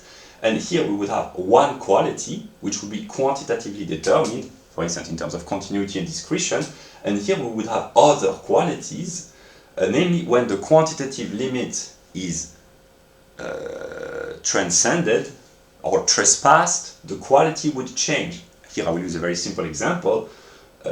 Water, we could imagine that liquid water would be between 0 and 100, and there would be a continuum from 0 to 100 Celsius degree, and if it's below 0, the quality changes, liquid water turns into ice, and if it's above 100, the quality changes as well, liquid water turns into vapor. That's the change of measure, namely the quantity can change indifferently in the case of water from 0 to 100. It can be cold water, temperate water, hot water. The quantity in terms of temperature, the quantity can change indifferently without affecting, without modifying the quality. But there comes a quantitative moment where the quantitative change, which was indifferent, becomes important when I say it, because it turns the quality. If you switch from 25 degrees to 30 degrees, that's a quantitative change of 5 degrees. It's indifferent. I mean, it's not indifferent for you if you are swimming in a swimming pool, but it's kind of indifferent. But if you so a 5 degree quantitative change is indifferent if it's from 25 to 30, but if you go from 96 to 101, that's also a quantitative change of 5 degrees, but then the quality will have changed because it will have turned into vapor. And if you go from 3 degrees to -2, it will change from liquid to ice. That's illustration. So really that's here I check another example in the terms of grade. A BA, a bachelor's degree, or a PhD. I think PhD is 8 years post-graduation or post-high school diploma. Each level contains all the previous ones within itself. And why bother study these categories? Because they are present everywhere, as I will show. And here, just to take an example, the debates about the question of race, the difference between the left and the right. The leftists, usually they say, human beings, they are a continuum. There is only one race, the human race, that's a continuum. There are no races because we are all identical, etc. So identity, unity, continuity, these are categories of thought. Whereas the right-wingers, usually, I mean, in the modern Western world, they don't talk about this, but the real radical right-wingers, they say, no, there is not a continuum. That's not how they express themselves, but that's the idea that they express with their own terminology. They say, no, there is not a continuity, there is not one race, there are many races, and they are discrete, which means distinct, different. So the debate between the left and the right on the question of race is simply a debate, a logical debate. But the truth is neither one nor the other, but the unity of both, which is being illustrated by the UPS, namely all humans, they share in common their humanity in terms of the ability to think and other human characteristics, but thought is a fundamental human determination, so there is one universal that would be continuity and unity, but there are also particularization, and the universal does not exist independently of its particularization. That would be the many various ethnic groups and the discrete units which separate the human species in various subspecies, etc., etc. So the both aspects are true, but over the past decades, there has been only the moment of continuity in mainstream science and mainstream academia and media, etc. And what is happening, question of race, with the development of knowledge on the internet is that the many and the moment of discretion, here it's purely logical, but is coming back into the frame, and so this is just an illustration. I will not, maybe I will just show again the full picture, but it can be useful. So I restate what I've been saying. Quality is one with being. If something loses its quality, it ceases to be what it is. Quantity is indifferent to being, namely something, the quantity of something can change. Something will not lose its being. A bigger house is still a house, a bigger car is still a car, a bigger bottle of orange juice is still a bottle of orange juice, so the quantity can change indifferently. Up to a certain extent, there comes a quantitative limit which affects the quality. That's the measure, the unity of both. That's qualitative quantity and quantitative quality. So that was the theoretical aspect, and now I will illustrate, but first I take a pause. Again, yes! I will make my joke very lazy, these French workers. I'm not French, but that's the culture that I've inherited to take a pause every hour or every 30 minutes. No, not yet. I just want to drink a glass of water.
Okay, I haven't even put the proper frame I can improve in terms of aesthetic presentation, I guess. Yeah. But I just...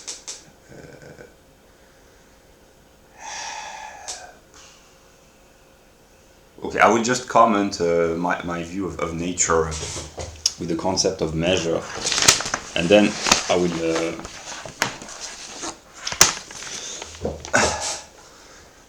yeah, do we see? Yeah.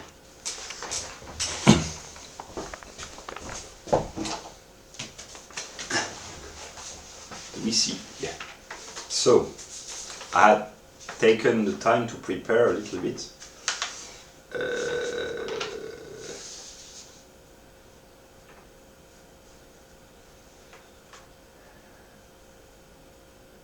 Yeah, so what I will use I will illustrate. I will take examples from I would say astronomy. We see astronomy, seismology,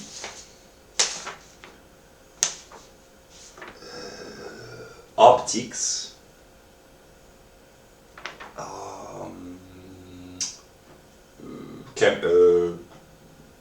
not chemistry, physics in a broad sense,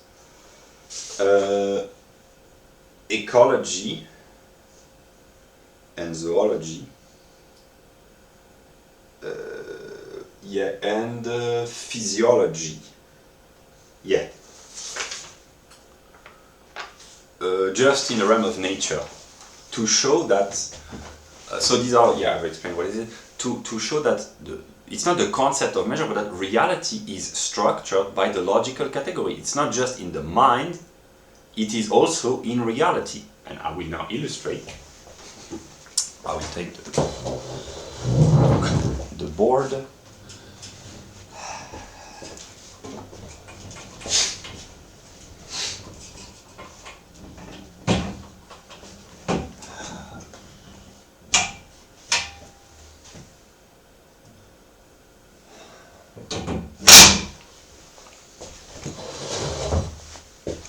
I just want to see, make sure that I see. Okay. Okay.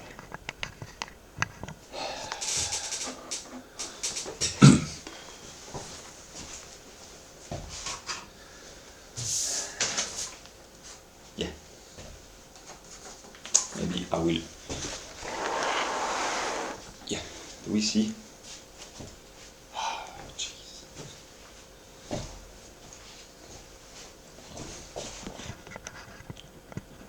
Yeah, okay. So, these are the notes that I've taken. It's not thoroughly developed, I just want to illustrate.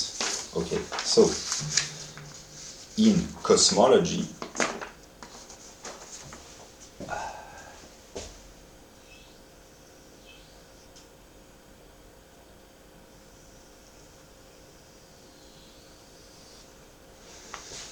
well,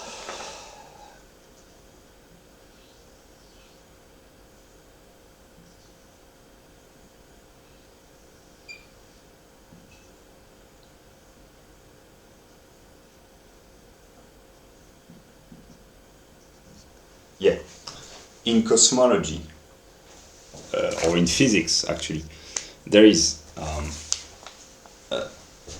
a law, a determination of gravity, that which is called in English apparently Roche limit, which means a celestial body exerts gravitational attraction on all other objects, but more intensely towards those who are closer to the gravitational field. So here is, let us imagine it's a satellite. Here, let us imagine that's a planet or a star. No, let us imagine it's a planet and a satellite. And the Roche limit, it would be represented by this. It's a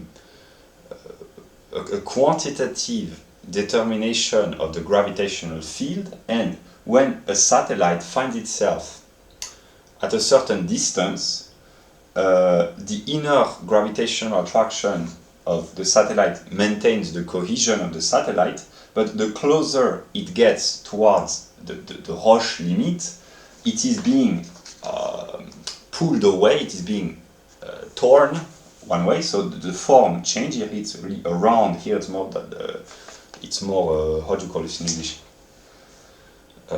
A rugby ball, yeah, and when the quantitative, here it's in terms of distance and gravitational intensity, one might say, when the quantitative threshold is being transcended, the satellite is being, it implodes in a way, it's being torn apart and broken, and it can no longer, because the gravitational intensity which maintains the satellite together is being broken by the gravitational intensity of the celestial body which attracts it. So that's the limit, the quantitative limit, where the satellite which had cohesion, when it transcends the quantitative limit, it is being broken apart and it turns into stardust and celestial rocks, etc., etc. That's why there are planets whose gravitational fields prevents the formation of satellites like the moon because of the intensity, etc. That's just an illustration in physics. That it means that the very spatio-temporal world, the physical world, is structured according to the category of measure. Another more simple example: in order to send a spaceship to the moon or into space, one has to break the gravitational attraction by exerting a force, by propelling, by the use of gas in terms of spaceship, by burning gas, one might say, by propelling the spacecraft towards the atmosphere. It has to transcend a certain quantitative limit, otherwise it is being brought back down by the gravitational attraction field. If I throw this pen in the air, it will not go into outer space, first because there is a, how do you call this? How do you call this? I don't know. But even if I were outside and I threw the pen in the air, it will not break away the gravitational attraction because I do not have enough force or enough energy to throw it with enough velocity. It would fall back down. It requires a certain velocity, which is a quantitative determination, and if the quantitative threshold is being transcended, it can go into outer space. Otherwise, it falls back down to Earth. That's an illustration of quantity turning into quality. Yeah. Yeah, then. But it can be found at every level, but I haven't had the time empirically to study all the sciences thoroughly. I have spent most of my intellectual life studying logic, but it can be applied to every other field. Here I take another example.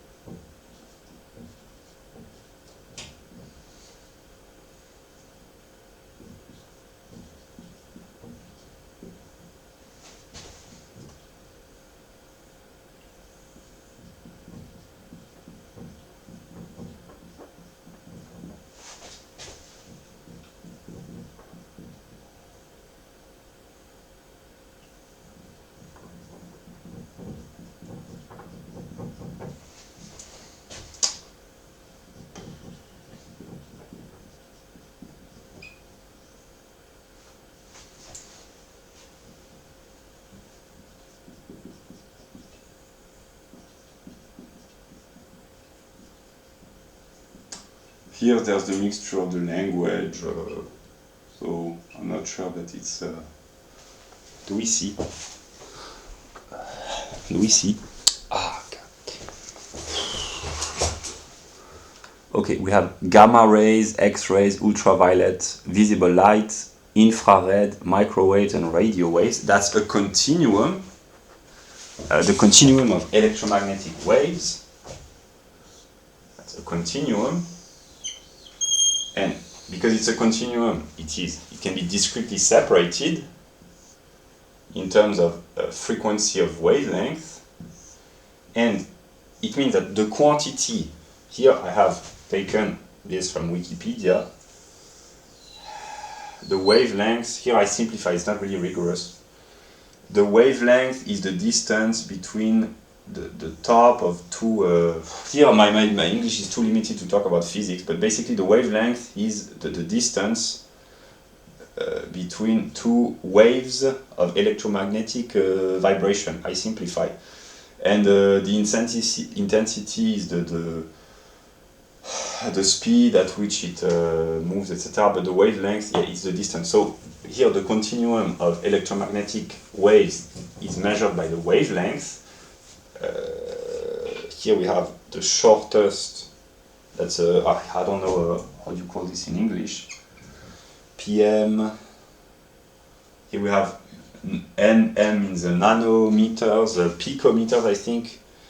Then we have millimeters with the microwaves. Then we have centimeters, etc., etc.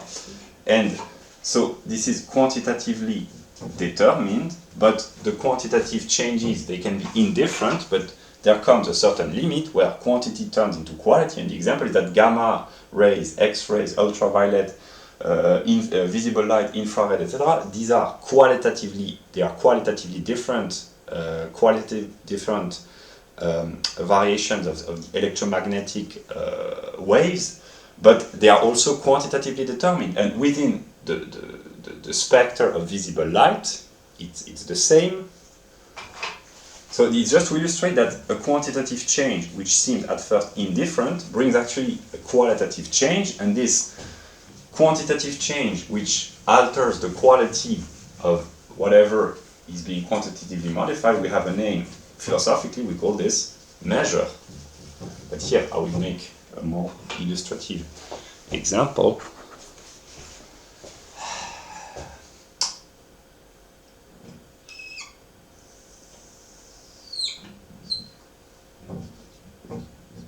Here, it's the ray of visible light. I simplify.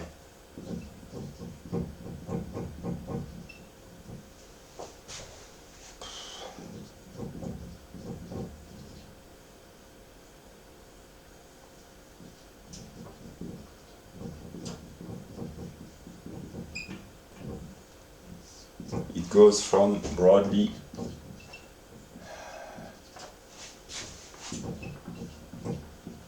so here the wavelength is again, so that's the spectrum of visible light. Do we see here? From 400 nanometers to 800 nanometers, so it's a continuum which can be discretely separated. These are again the wavelength, and the quantity changes all along the continuum, but with the quantitative changes which are at first indifferent, or they appear indifferent, actually the quality here, the way the colors appear to the eye, change as well. It goes from purple to blue, green, yellow, orange, red. There are qualitative distinctions which are actually quantitatively determined, and the passage from yellow to orange to red is quantitatively determined in terms of the variation of the wavelength, but actually it's also qualitative. That's a change of measure. In the field of optics, that's why we find the categories of logic at all layers of the natural world, because God used the categories to create the world. Very smart, this God. We should hear more about him. Maybe he has interesting things to say. Yeah. Then, another example.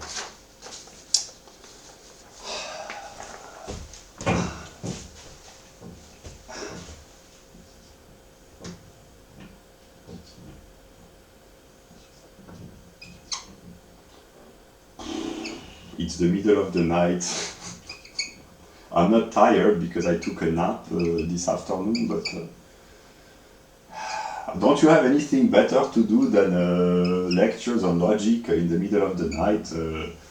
You should do what people of your age do in the West. I don't know, hookup culture, play video games, get a job. That's my job.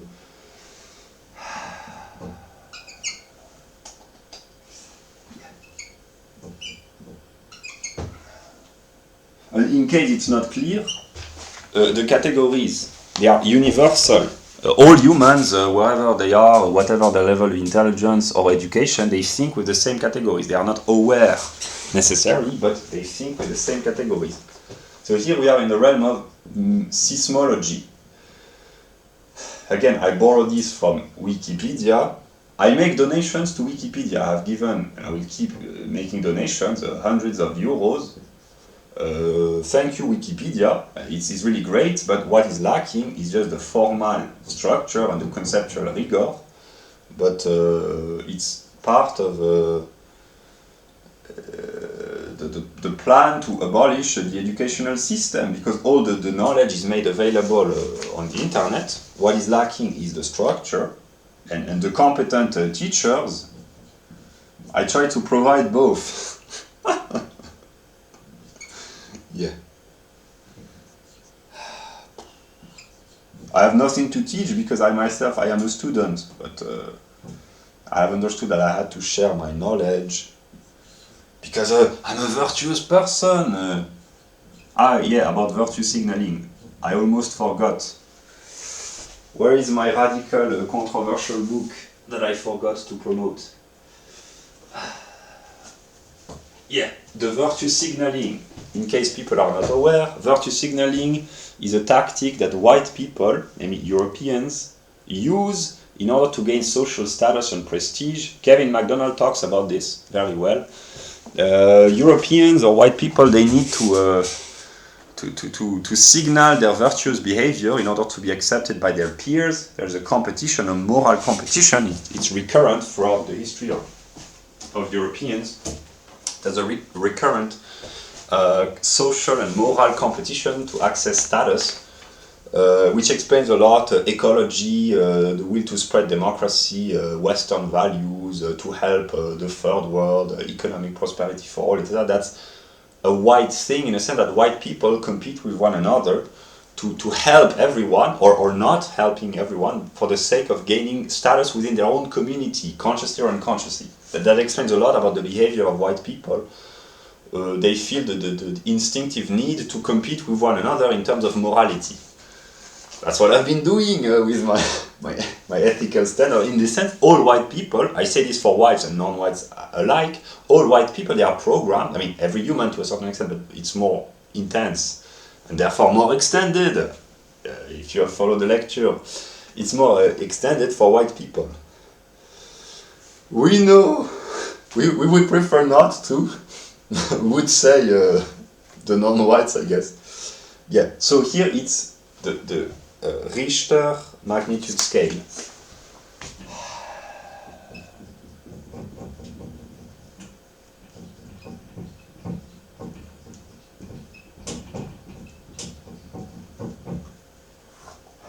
Yeah, so that's how to measure, here in the ordinary sense, to quantify earthquakes. It goes from 1 to 9, and the quantity, it's a continuum. Again, we find the category of continuity, but it can be discretely divided from 1 to 9 with each 1.1, 1.2, etc., 5.1, 5.2, 5.7, etc., etc., and it's a continuum. Because then again, in seismology, we find the same categories that we find in the rest of nature, like optics, like astronomy, gravity, mechanics, etc. But here, the quantity changes indifferently between a 2.1 and 2.2 earthquake. It's a minor difference, and these are called minor earthquakes. But actually, there comes a moment when an indifferent quantitative change brings about a qualitative change. And a strong earthquake is felt and has extended consequences. The more intense, the more extended. Yeah. Yeah. I will try to make a joke. This conceptual understanding might have earth-shaking consequences. That's not funny. Well, I tried at least. I know there are people who die or who have their house destroyed probably every day because of earthquakes, etc., etc. Yeah, but this is just the proof that the geological world is logically structured, one might say. So yeah, there's a continuum. The quantity can change indifferently, but there comes a moment. Here it's arbitrary in a sense that these are human classifications, but I think people, they can feel the quantitative change in a qualitative manner between a minor earthquake and a major earthquake. Yeah, this is just an illustration. Then I had a fourth example in terms of physics, the various states of matter, gas, liquid, solid, with ice and water and vapor. I will not illustrate again, but it goes from 0 to 100, and that's another example. A quantitative change, which apparently seemed indifferent, brings about a qualitative change. Yeah. What I wanted to express simply is that the logical categories, they are found at every layer. Layer is a way of expressing a determination of quantity. They are found at every layer of being. Also, another example that I've taken, here it's not very rigorous, but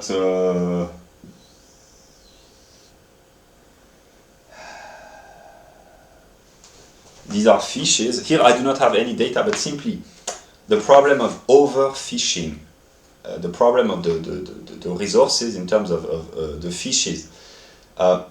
Fishes can be fished, caught into a net, a certain amount, or it works also for, I wrote a big game hunting. Actually, animals can be hunted in a certain quantity, indifferently, namely in some oceans or seas, the fish can be caught to be sold, and yeah. But there comes a quantitative limit. If too much fishes are being caught, they will not be able to reproduce, because here there's a quantitative relationship between the reproduction rate of fishes or elephants, in terms of safari in Africa, people who kill elephants, or any animals, the how do you call this? Not the whales. Yeah, the whales in Japan, or the how do you call this? The animals in the on the ice sheet, who play with the ball and who, how do you call this in English? You get the idea. Yeah, these animals who are being hunted and killed, if the quantity which is being caught or killed is too important, the reproduction rate will not be sufficient enough. They will not have the time to reproduce themselves, and they will go extinct. So if a fish, just let's take the example of fish or elephants or whales, they can be killed. You shouldn't. It's wrong. It's morally wrong. I'm in the defense of animals, like the German politicians of the 20th century. They were to defend the rights and the safety of animals. Yeah, the Hindu as well, but yeah, you can. I mean, here it's not a moral. It's not a moral statement. It's an ecological statement. You can kill a certain amount of fishes, whales, bears, wolves, birds, etc., and they will be able to reproduce nonetheless and to maintain a relatively stable population of whatever animals is being caught. But if a certain quantitative limit is trespassed, it might bring about the extinction, because the reproduction rate will not be sufficient enough. That's why they are endangered species. Have you heard about the demographic situation in most Western countries?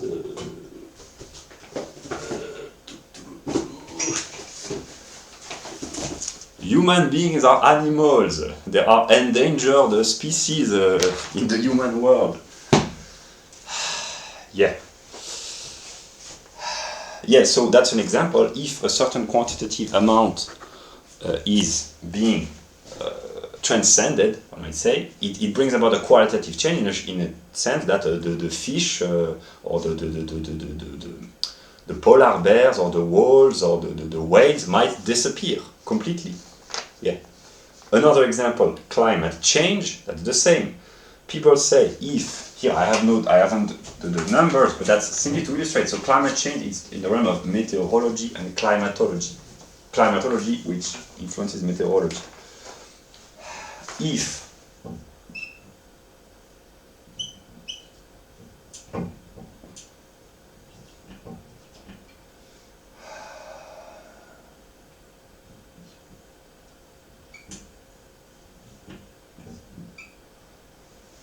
okay, if a certain quantitative limit of CO2, X is the unknown, if a certain quantitative limit of CO2 is trespassed in terms of carbon footprint, then the temperature will rise by a certain amount, y, not y in the sense why does it happen, but here that's an unknown again.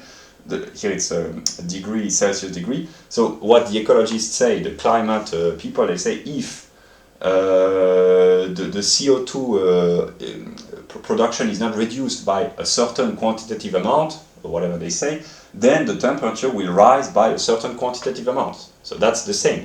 One can reject a certain amount of CO2, but if it trespasses, if it goes beyond a certain quantitative limit, the qualitative limit will change in terms of climate, etc. And the same goes for the climate. If the temperature rises by 1 degree, it has consequences, 1.5 other consequences, 2 other consequences, and the quantitative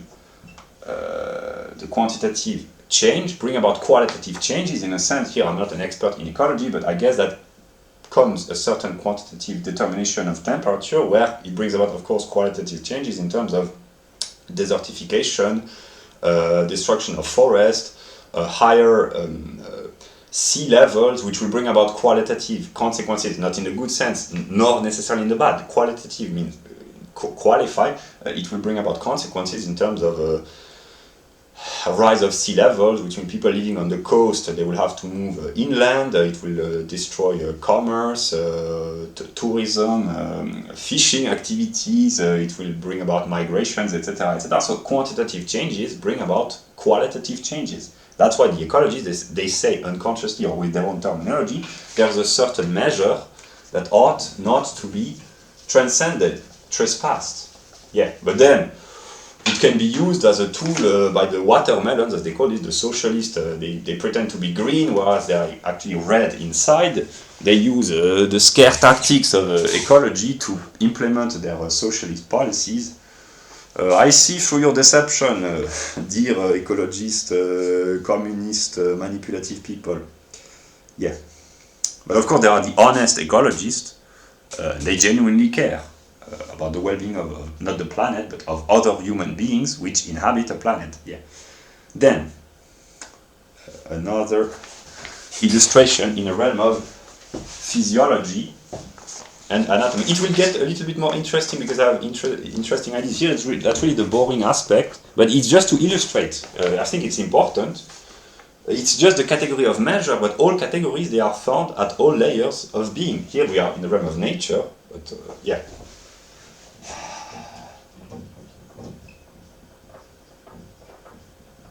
Because here, I will be honest, it has taken me a lot of time to understand what the categories were about, and I've understood that most people are not interested in the pure abstraction simply because they cannot relate to ordinary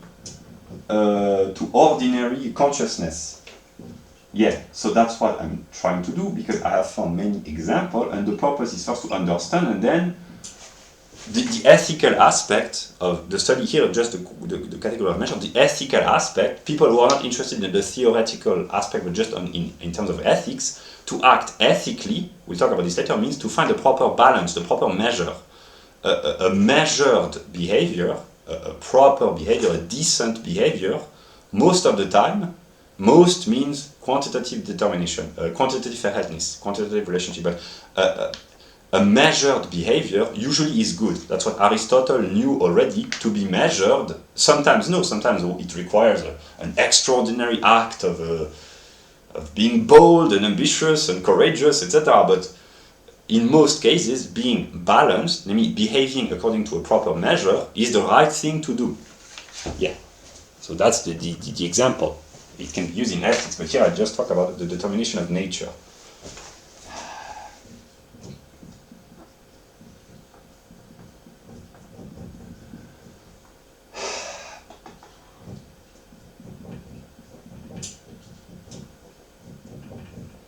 It will become more funny a little bit later. Here, that's the boring aspect.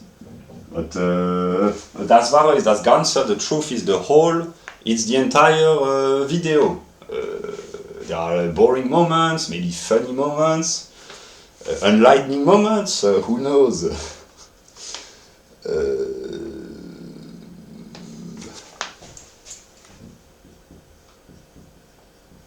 Severe. I also speak. I will not make as long as I make videos. As long as I can, I will make videos or speak publicly. But I will not speak publicly in English all the time because I have to speak in French. But also because sometimes the limitation of the technical terminology becomes too important, I might say. And speaking about technical, scientific topics in a foreign language with which I'm not familiar in these topics is very difficult. Talking about physics and chemistry and geology and biology in English, where the vocabulary and the terminology really is important, and I do not master the technical vocabulary, it's really difficult. So yeah. I already made the effort of speaking not in German with my categories, because instead of talking about quality, I could talk about the Bestimmtheit, quantitative Verhältnis, of course that's German. Das Maß, it's measure in German. Here, it's another illustration. What I want, the idea in ordinary sense that I want to share simply is that the categories are found at every layer of being. And the reason is because the world was made by God. God is like the programmer who uses the code to create the world, or the architect, or not the architect, also the architect, but the worker who uses the bricks to build the house. Very intelligent, this God. Have I already talked about God's intelligence? I don't know.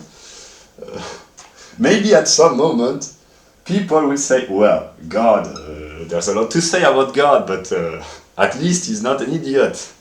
Or maybe sometimes he is, but that's just to pretend. Actually, when he's serious, he's really smart.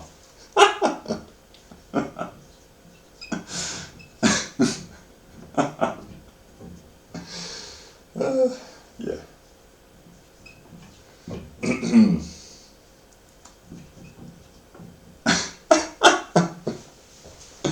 I have very good jokes. I do not write my jokes, but when I think about a good joke, I say, well, this is my joke, this is my sweat and tears, don't push me, Eminem, etc. I will use good jokes a little bit later, because sometimes I spontaneously have a good sense of humor. Well. Okay.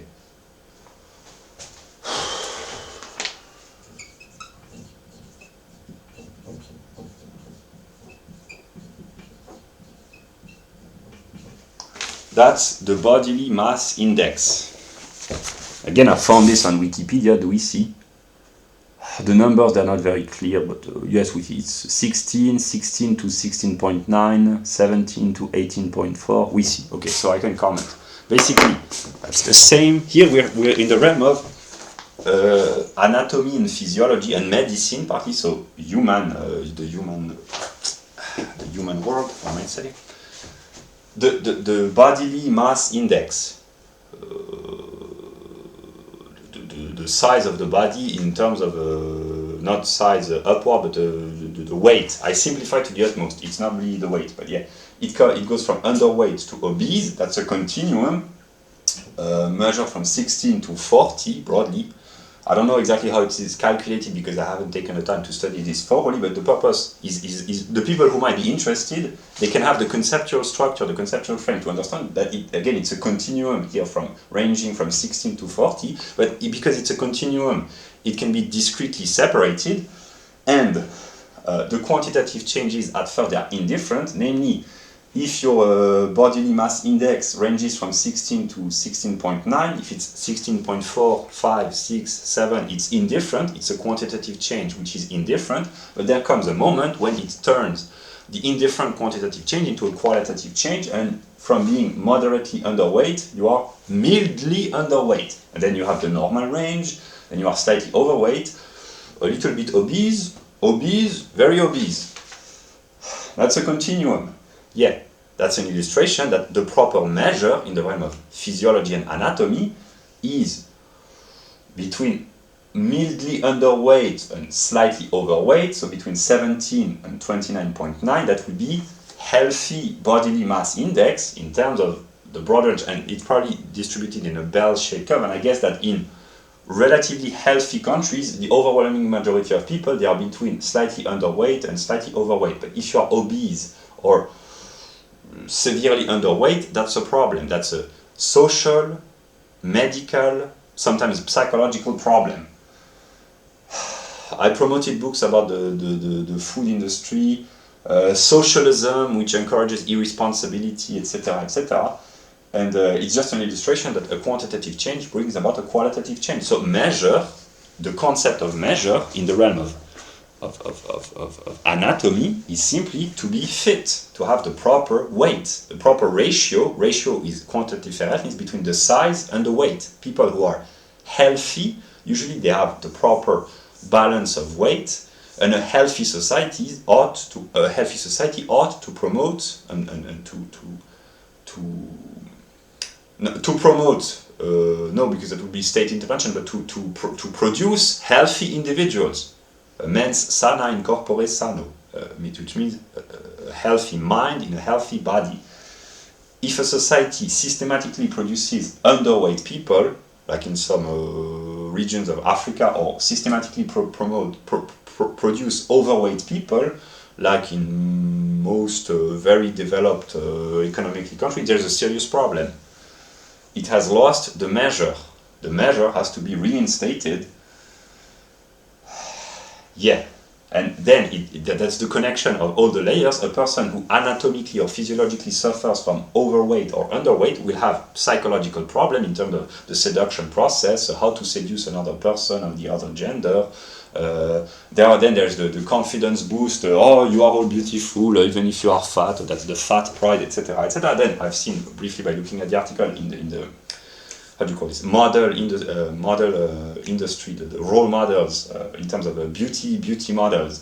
There are laws to prevent mannequins, how do you call this, role models, feminine models, from being too underweight, because then it will bring about influence upon especially the young women, the young girls who will try to imitate the beautiful women, and that's dangerous for their health, etc. But then the opposite, the fight against anorexia, the opposite is the fight against obesity, whose consequences are economically socialized.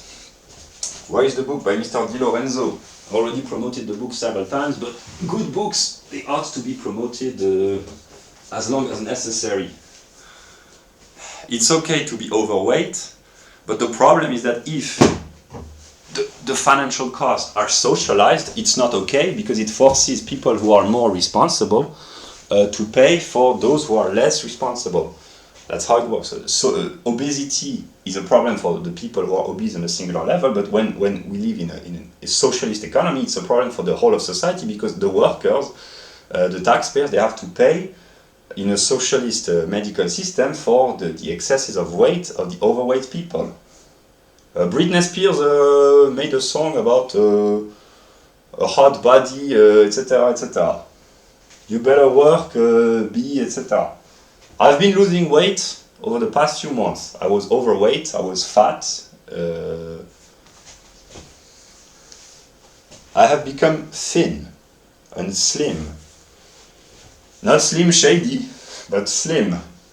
And I cannot do sport because I'm disabled, so I've had to work on myself. Yeah. My diet that I've talked about earlier in the video has helped. Yeah, so if people were more responsible on an individual level, they would be in a better shape physically, they would be more successful in terms of mating, there would be less social healthcare cost for the whole of society, the junk food industry would be reduced or even vanish, everyone would be better if the proper measure was maintained. Of course, there has to be underweight and overweight people, because that's the logical determination of a bell curve, but in a healthy society, people ought to be in this category. a healthy society ought not to produce neither underweight nor obese people. If it does, there's a serious problem. Yeah. Yeah. So that was the illustration.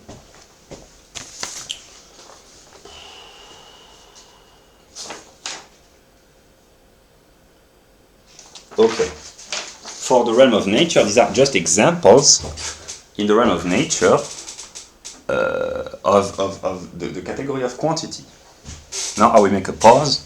I will drink a glass of water with lemon juice. That's part of my diet sometimes.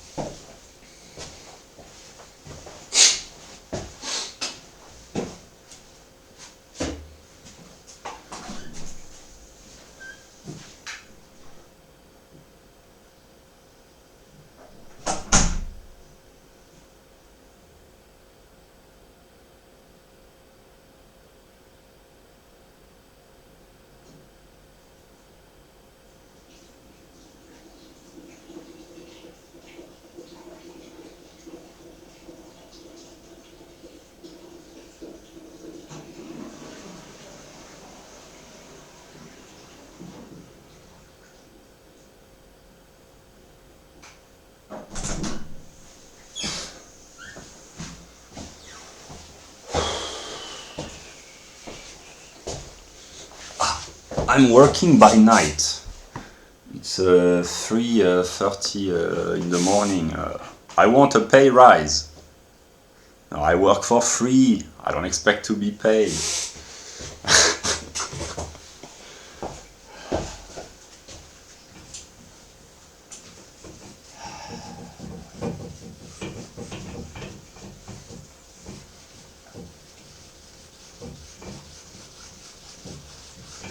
I work for free, I say intelligent things, I make good jokes, I'm the perfect man. Don't get deceived. I have negative aspects.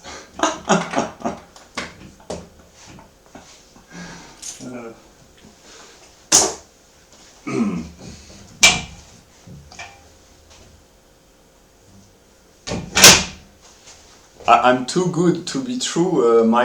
Some people might think he's too good to be true, and actually my view is the opposite. I'm too true to be good, to be completely good, because the truth is the whole. It's a process. A process is moved by negativity, etc., etc. Yeah. So here I will show again the categories of quantity simplified. There's also arithmetic, but here it's really simplified. They are found at every layer of being. Now I've showed with example within the realm of nature. Now I will illustrate with example within the realm of Geist. Yeah, it will be a little bit more interesting, a little bit more controversial, but hey.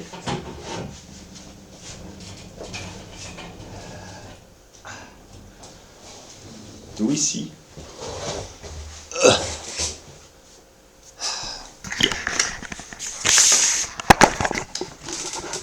So here are the fundamental determination of nature, and I have illustrated in the realm of cosmology with the Roche limit, optics with the electromagnetic spectrum of wavelengths of light and electromagnetic waves, seismology, climatology with climate change.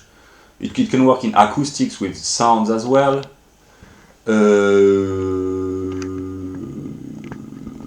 Geology with earthquakes, etc. But there are examples at all layers, but I've just taken a few examples. In ecology, obviously, zoology with endangered species, and anatomy and physiology, and medicine. Medicine, usually a good doctor is the one who succeeds in providing his patients with the proper balance, the proper chemical, physiological, balance at all levels. And balance is another word for measure, for the proper measure. A balanced person is a person who has found the proper measure. Not too much wine, not too much alcohol, not too much food, not too much physical exercise, etc., etc.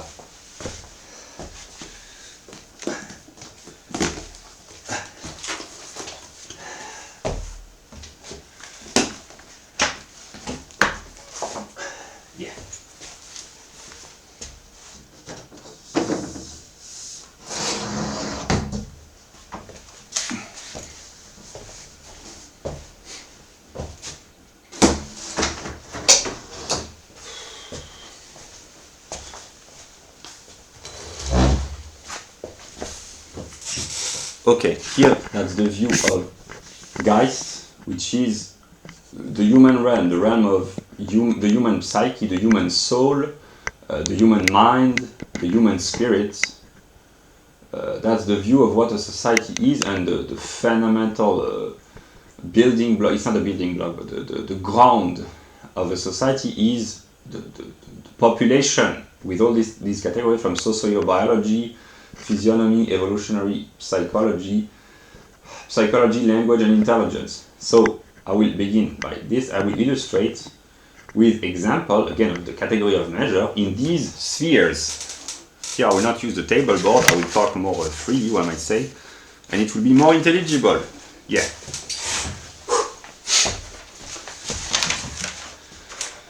In the realm of demography, let us take an example. It's not if, but when the population of the United States went from, I don't know exactly how it was, maybe 8 million at some moment, probably in the 18th century, officially it was 8 million, I think at some moment, and up until 120 million, probably in the early decades of the 20th century, something like that. I say this from memory, I haven't checked, but the population has been multiplied tremendously, etc. Or in the 19th century, with the Industrial Revolution, the progress of hygiene, medicine, the higher standards of living brought about by capitalist development, because there are problems with capitalism, obviously, but people sometimes they forget that the human population, in the official chronological perspective, has been multiplied broadly by a factor of at least 7 in the course of the past 200 years, which is the result of the Industrial Revolution, which itself is connected to the scientific revolution. So Newton, Adam Smith, James Watt, they multiplied the human population by 7. They didn't do this single-handedly, but the idea is developed by Newton, James Watt, Adam Smith. Here I really simplify, but basically physics, how do you call this?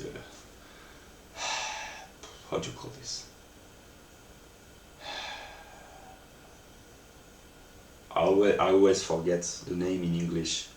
The engine steam, machine à vapeur, the steam engine by James Watt, and economics by Adam Smith, liberal free market economics. These are just symbols, but it's a process of. And then there's also partly the Napoleonian legislation,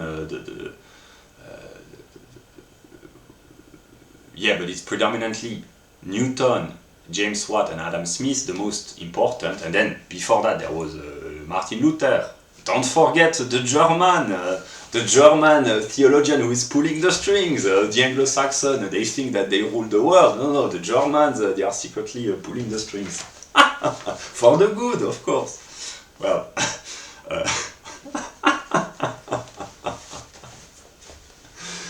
at some moment, people will realize that they owe an enormous amount of good things to the Anglo-Saxons. It includes the Americans, but the Anglo-Saxons at first they were the English and the Scots, and then mostly the Americans. But yeah, but in the realm of demography, let us take the population of Germany. When it went from 40 million to 80 million, or any other developed countries, developing countries in the context of the 19th century, when the population grew in quantitative numbers, it was a quantitative increase, but people didn't say once the population had doubled in a few decades or during the course of a century. Here I do not have the empirical statistics, but it can be found very easily, but the purpose is not to collect empirical data because precisely they are available. But when the quantity changes, or Japan or China, the quantitative increase, or the modern African countries, when there's a tremendous quantitative change in the course of a few decades or even a century or a couple of centuries, people do not say the country has changed. I mean, it has changed at many levels because the demographic change bring about economic, social, cultural, technological, religious changes, etc. But it is implicitly believed that a quantitative change is indifferent. But when the proportion among demographics of various ethnic groups, when the proportion changes, I mean, if a homogeneous population goes from 40 million to 80 million it's purely quantitative, it's indifferent, but when the proportion, which is quantitative fairness within one demographics, goes from 10% of minority versus 90% of majority to 20% of minority or 25 to 80 or 75% of majority, the proportion changes, and then people think that the being is being modified. That's not how they express this, but here I have taken an example, I've already said this, but make America great again. Very good slogan, Mr. Trump. It has inspired me, the idea of making God great again. And making Germany great again, of course, because America is very important, but Germany first.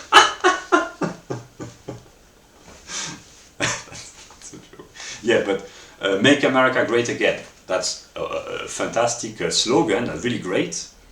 There are philosophical reasons why, because there is the idea of the fall, the decline, which bring about the consciousness of the decline, and the attempt to reinstate the primordial condition of greatness, but it forces people to wonder, but why did we fall? We were so great, why have we become decadent? We have to make ourselves great again. Yeah, then it requires investigation, inquiry, research, effort, character, etc., etc. And greatness is the process of re-establishing itself. Yeah. So, what I've understood a long time ago, but here I will illustrate in case it's not clear.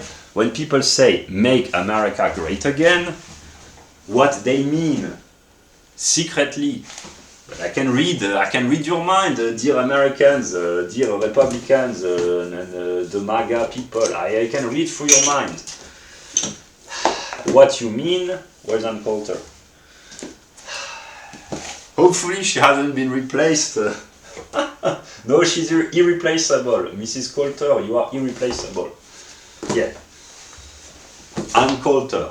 Yeah, the people who say make America great again, what they think without openly saying this is restore the proper measure, the demographic measure, which means make America X% white again, between 80 and 90. The most radical, they say, no, 100%, but no, America was never 100% white, or no, it was never 100% white. And it wasn't meant to be, because America is an institutional country, it's an idea, etc., etc. But I understand that people say, make America great again. There's a lot of people who implicitly, secretly think, sometimes even unconsciously, they say, okay, make America 85% white again. That's what they think. Yeah. That's not a secret any longer, because yeah, that's how they think. Yeah. So that's an example. Another example, in the case of France, Mr. de Gaulle, le Général de Gaulle, said somewhere France is it's good that there are French people of all colors, black, yellow, brown, etc., etc., but France is first and foremost a country of a European white race, Christian religion, Greek and Roman culture. Broadly, that's what he said. Basically, that what he meant in logical language is France, in order to remain what it is, to preserve its identity, identity is a determination of essence, but to remain what it is, to preserve its being, it has to preserve its measure, which in the words of de Gaulle, he did not use quantitative determination, but that meant probably France has to remain at least 90% white European, Greco-Roman Christian. Otherwise, France would no longer be France. And the same goes with America, make America great again, or preserve America. It means unconsciously preserve the proper measure of the founding stock of the institutions of America, which are white people, but overwhelmingly Anglo-Saxon people. Yeah. So that's an example in the realm of demography. Then, in the realm of physiognomy, it's not measure, but it's a quantitative verhältnis, namely usually beautiful people. They are people who have a beautiful proportion of the face, size of the nose in relation to the mouth, the eyes, the ears, the structure of the face. It's not seen and understood by most people, but really the evolutionary psychologists, they understand that beautiful people, what is called beautiful, either in terms of the face or the whole body, is the proper proportion. Proportion is not the measure, although if the proportion is not respected, that's an excess of measure, but if a beautiful woman, and a beautiful man as well, but a beautiful woman is a woman whose face is mathematically perfect, or close to perfection. Symmetric, well proportionate, etc., etc. And here I improvise a little bit, I mean not completely because I thought about this, but I will illustrate. Classical Greek art is considered to be one of the greatest artistic expressions in the entire history of mankind. And the Greeks, they were renowned for their sense of measure, and Praxiteles, I think, which was considered to be one of the greatest sculptors of ancient Greece. He had designed the proper proportion, a canon in I don't know what language, because it exists in many languages, but he discovered or advocated a certain set of measures and proportions for the representation of the physical body, and beautiful statues were those who respected the proportions, relation of size, the chest, the hips, etc., etc. So beauty, whether in the realm of, here I have examples, here it's really sublime art. It's not sublime philosophically, but it's beautiful, it's wonderful. These are proportionate artistic expressions. They are so beautiful and mesmerizing because the proportion is almost perfect. That's aesthetic perfection.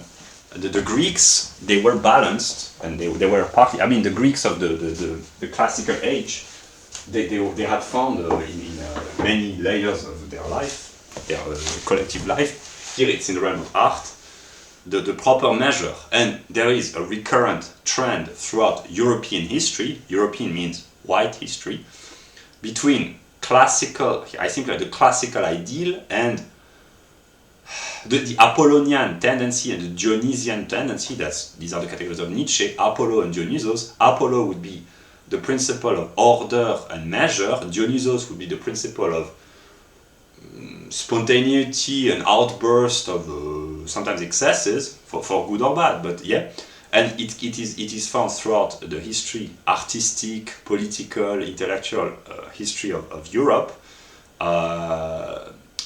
Classical expression in the 17th century and Baroque, the Enlightenment and Romanticism, these are always the two tendencies between measure, rigor, order, and an outburst, spontaneity, etc., etc. These are fundamental determinations which are being expressed in the realm of art.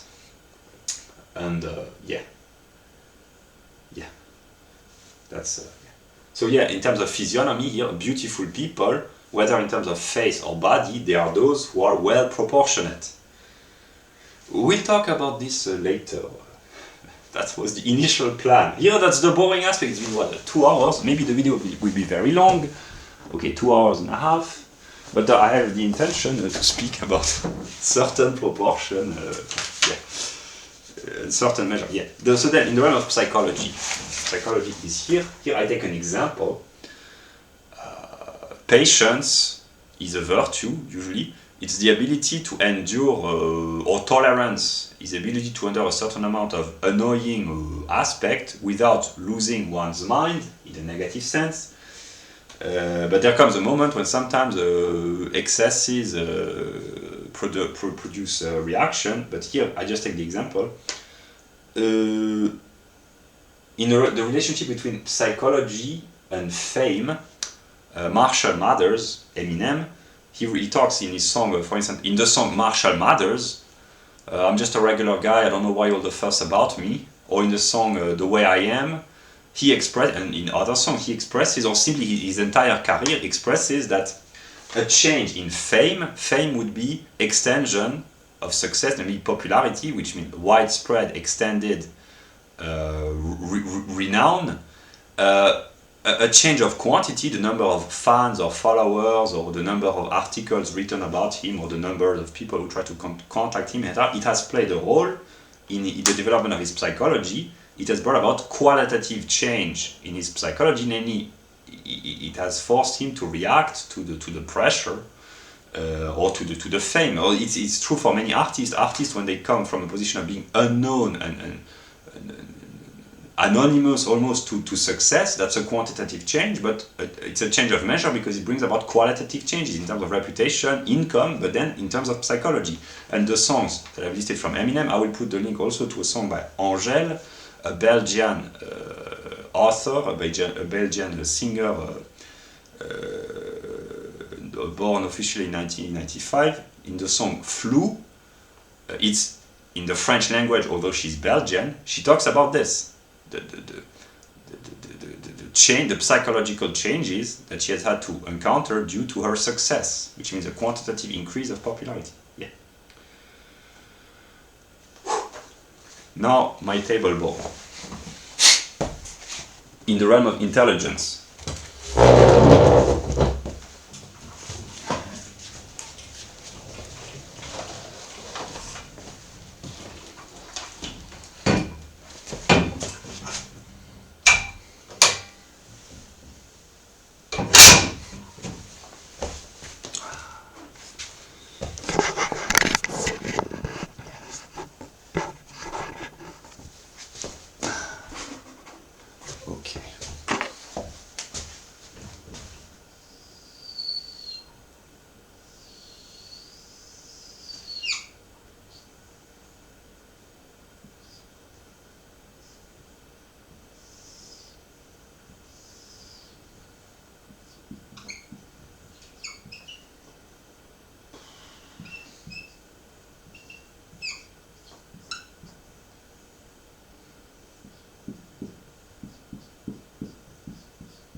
we see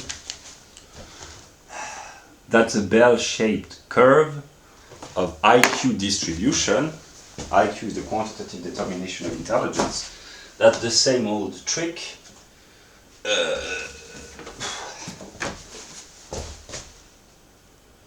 Very intelligent, Mr. Murray. Very intelligent, this American. This is what I call American common sense. So for me, Charles Murray is in the middle with Ron Paul. But actually, I realized no, for most Americans, if they have even heard about Charles Murray is no longer in the middle. Well, make Charles Murray and Ron Paul moderate again. Restore the measure in America. And everywhere else eventually. No, but because there are specificities to Western countries and predominantly to the United States, but to Western countries at large. And to have someone like Ron Paul or Charles Murray as a centrist in the political life in every country on this planet, it's very difficult. Precisely because there are quantitative determination of intelligence. But at least in intelligent countries, someone like Charles Murray ought to be in the middle. That's just common sense. Yeah, so yeah, these are the quantitative determination of IQ. Again, that's a continuum, so we have continuity, but it can be discretely separated from 50 to 150 broadly. And the clusters or the classes used by the psychologists to study the question of IQ, they are arbitrary, but they are useful nonetheless. They are discretely separated, and there are 5 classes. I mean, there could be more, but that's here in the sense it's arbitrary, but it enables to understand, to classify and to categorize. So below 75 of IQ, it's called very dull. People who have an IQ below 75, they are considered to be very dull. Between 75 and 90, they are considered to be dull. Between 90 and 110, they are considered to be normal in the perspective of a median of 100, which is the Anglo-Saxon median. Between 110 and 125, they are considered to be bright, and above 125, they are very bright. So there are very few, in a society in which the median is 100, very few very dull people and very bright people. The overwhelming majority, they are in the middle. Yeah. So yeah, that's an illustration. There is a continuum going from 50 to 150 and even more with the really, really, really smart people. But let us simplify here. Let us take even from 50 to 150. Here it's 75 and 125, but there's a continuum, and each point of IQ is a discrete progress, one might say, and it seems indifferent in the sense that the difference between an individual with an IQ of 90 and an individual with an IQ of 91 seems and is most of the time insignificant. The difference between an IQ of 91 and 92, it's insignificant. 92 and 93, it's insignificant. But if we keep adding insignificant quantitative changes, there comes a moment when it becomes significant, namely the difference between a person with an IQ of 90 and 100, it's important. With 90 and 110, it's very significant. And the apparently indifferent quantitative change, there comes a moment when it turns into a qualitative change. It's not, if you go from 89 to 90, you go from dull to normal, but it's in a continuum, but that's it's not the ambiguity, that's the subtlety. There comes a moment, it's not as rigorously determined as the natural, the hard sciences in the sense of ice, water, vapor, for instance, but it's nonetheless important. Namely, people can easily understand, if they are vaguely familiar with the modern psychology, that there comes a moment when a quantitative change of intelligence brings about qualitative change in the sense that people, when they go beyond a certain quantitative level, they are capable of exerting more complex tasks, and they are really more intelligent significantly. Yeah, so that's another illustration of the category and the concept of measure. Continuity, discretion, measure. Yeah. There are certain jobs which can only be fulfilled and properly executed by people with a minimum of quantitative intelligence. Really complex jobs, in terms of highly competent physicists, engineers, physicians, lawyers, CEOs, the really very competent in the most complex task. It requires a minimum IQ of probably 130, sometimes more. Yeah, there are certain degrees and diplomas or certain universities in which only people with a very high IQ can first enter. That's not 125, but really the most complex diplomas or the most prestigious universities, the most complex theoretical lectures, etc., they are only for a select few. Yeah. And here, another example. Here I speak for myself, not for myself, but on a personal level, what I have understood, it has taken me quite a time. UPS, here, the universal, that's an illustration. The universal could be envisioned as the quantitative determination of intelligence, namely all humans are quantitatively determined, but there are particular classes, very dull, normal, bright, very bright, and each singular human belongs to a certain class. And there can be misunderstandings because the very intelligent people, if they are slightly autistic or socially isolated, they struggle to understand the rest. The low IQ people, they struggle to understand as well, but for different reasons. So an excess of intelligence and an excess of lack of intelligence, they can both cause harm for the singular individual who suffers from this. That's why at some moment people will say, thank God, not thank God, but we say, okay, we are quantitatively limited, maybe stupid, depending to certain consideration and certain standards, but it's not that bad. It's not that bad. We're okay with our quantitative cognitive limitation. I know that a lot of people will say this. Yeah, but yeah, that's just an illustration. Very intelligent, the designer who invented the IQ-shaped bell curve distribution. Who created humans? Well, I don't know. They talk about him, I think, in the Bible and the Quran and these kind of books. Yeah.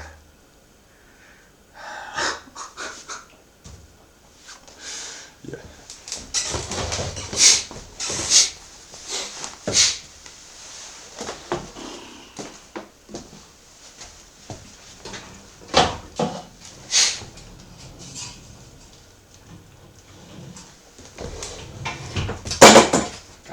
here I will make a short remark.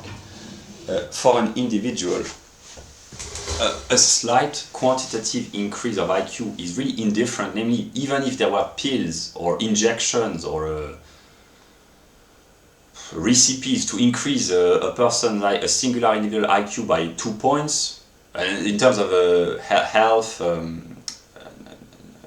nutrition, diet, exercise, it can potentially, but it can help slightly, but it's kind of insignificant for an individual. But on a collective scale, namely if there are really a vast quantitative amount of people, if there is even a slight increase, I mean, if a society increases its IQ by 1 or 2 points or 3 points, it brings about tremendous changes, I mean tremendous, very important changes, because it has a widespread impact, and if the median is higher or lowered, but let us be positive here, if the median IQ increases, it means that the quantity of very intelligent people and bright and very bright people will increase as well. So that's why a slight increase on a large scale, the IQ of a population, if the IQ increases on a collective scale, it brings about really very good consequences if the purpose is to have a better economic production, better higher work rates, better health, and all the good things which are usually associated with a high IQ on a collective level. Also singular, but it's less, these are statistical determinations.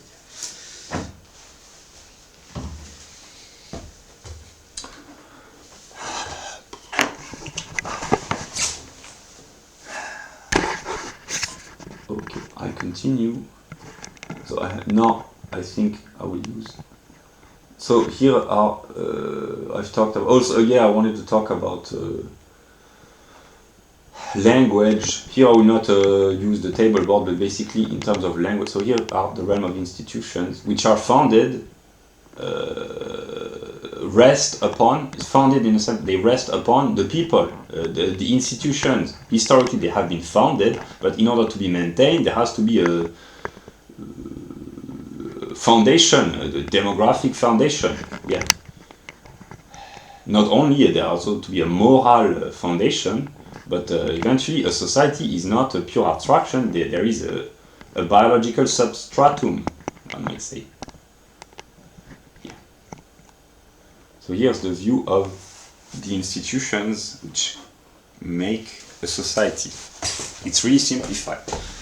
What I wanted to say, in terms of language and grammar, I will not use the table board, but basically I've showed it.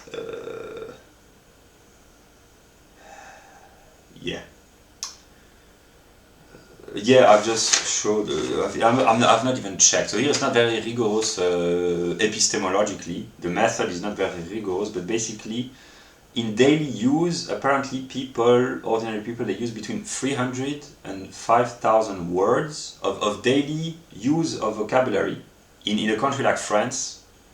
I'm not sure, I haven't checked. I've just found this on the internet. It's not very rigorous here. It's really not very, but yeah. And apparently, an adult has a fundamental vocabulary between 3,000 and 5,000 words. For junior high school or high school is between 800 and 1,060, and for the highly educated it's between 2,500 and 6,000. I'm not sure that the numbers are correct because I've checked in English and the numbers were completely different. Maybe the English, they are way smarter than the French. I don't doubt this, but not to the extent that what I found. But more seriously, what I want to say is that there's also a continuum in terms of mastery of vocabulary, namely people with lower intelligence, lower education, lower social status, they master a smaller quantitative amount of words, and there is a continuum, and the more people, how should I explain this? The more people master a greater quantitative amount of words, the greater their vocabulary in terms of extension. It changes the quality of the people, not in terms of good or bad, but simply a person who masters a broader range of words, a more extended terminology, a wealthier vocabulary, he or she will be able to think about the world differently. That will be a qualitative change, and also eventually to access a higher status. But then there's a correlation, of course, between sociobiology, IQ and vocabulary eventually. It's not strictly rigorous because there are stupid people who can have who can speak very fluently, and there are very intelligent people for whatever reason they have a limited vocabulary because they haven't had access to education. But usually there's a correlation, and the more people master a broader range of words, the more they are able to express themselves clearly. The reverse is true here. That's Wechselwirkung probably. But one partly inhabits the world of one's own language. To here it's I have to use French authors because that's the language that I master. Albert Camus said one can improve the life of man by improving their words. That's what I've been doing with my categories. Categories are not just words; they are categories, they are concepts. But by improving the mind of man, one can improve their lives. It begins with thinking correctly. Yeah. So now I will comment briefly with other examples. It will be really brief because yeah. Then the funny part begins.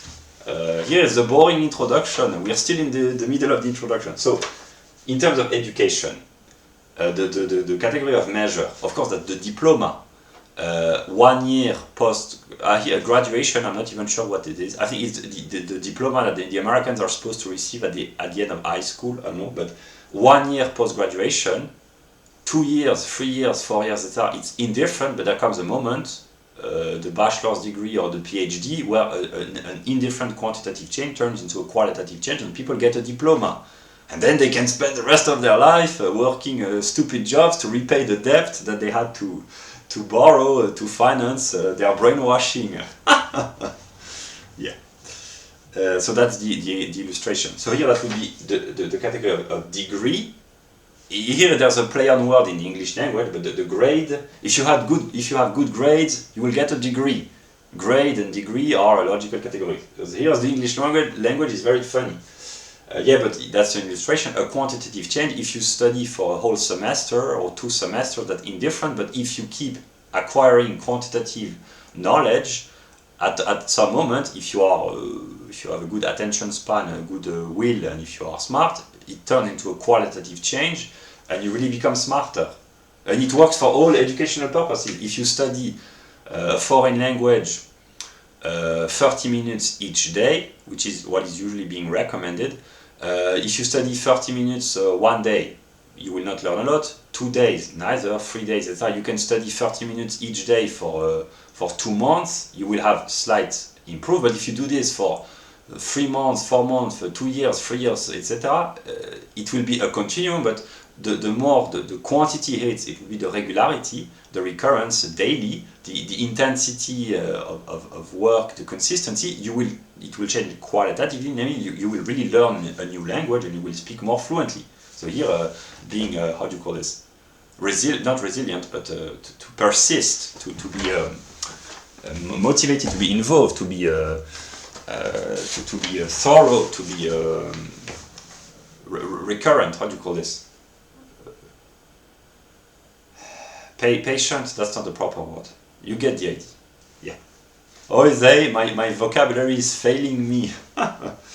Yeah, so that's an example of a quantitative. It's not a quantitative change, but a quantitative recurrence brings about a qualitative change. In order to learn a new language, one has to show consistency and regularity. Yeah. But here that's another example. By studying on your own foreign language, if you study 3 hours on a continuum in one day, every Sunday you study 3 hours of the German language. It's very useful to speak German. The German, they have a lot of things to say, a lot of interesting things.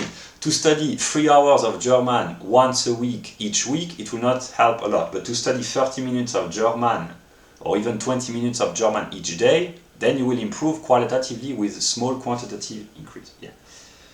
Then, sociological status.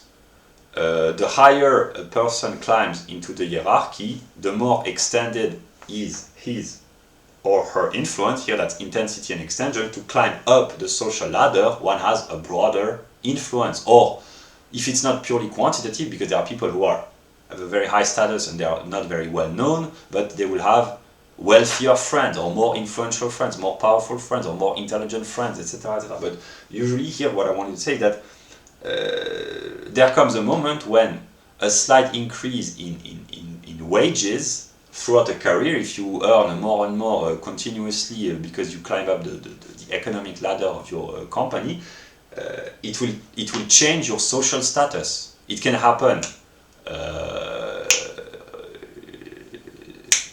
how do you not spontaneously, but immediately by you get a promotion, or it can be more in the continuity. It can happen all of a sudden you get a new job, or it can happen in the continuity, but there comes a moment when a quantitative change in a higher position, more responsibility, quantitatively greater responsibility, higher wages, you work in a bigger company, etc., it will qualitatively change your status. Economics, the types of business.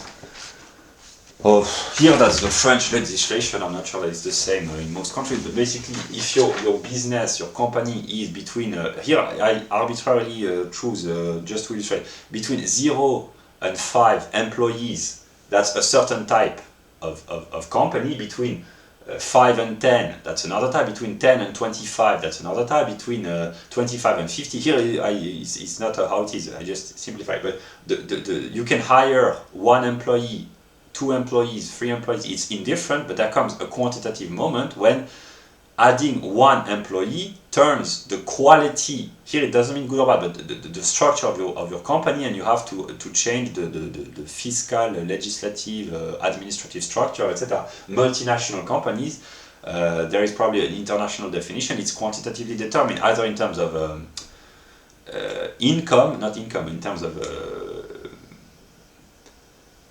how do you call this? The GDP for a company, not the recipe, the income of a company, the chiffre d'affaires, how do you call this in English? The money, yeah, the company makes, either in terms of money or in terms of employees. A quantitative change brings about a qualitative change, that's a change of measure. Yeah. Also, in terms of economics, marginal utility, that's a concept used by the neoclassics. Here I will illustrate with my glass of water. Very intelligent, these economists. I mean, not always, but where do they borrow their ideas from?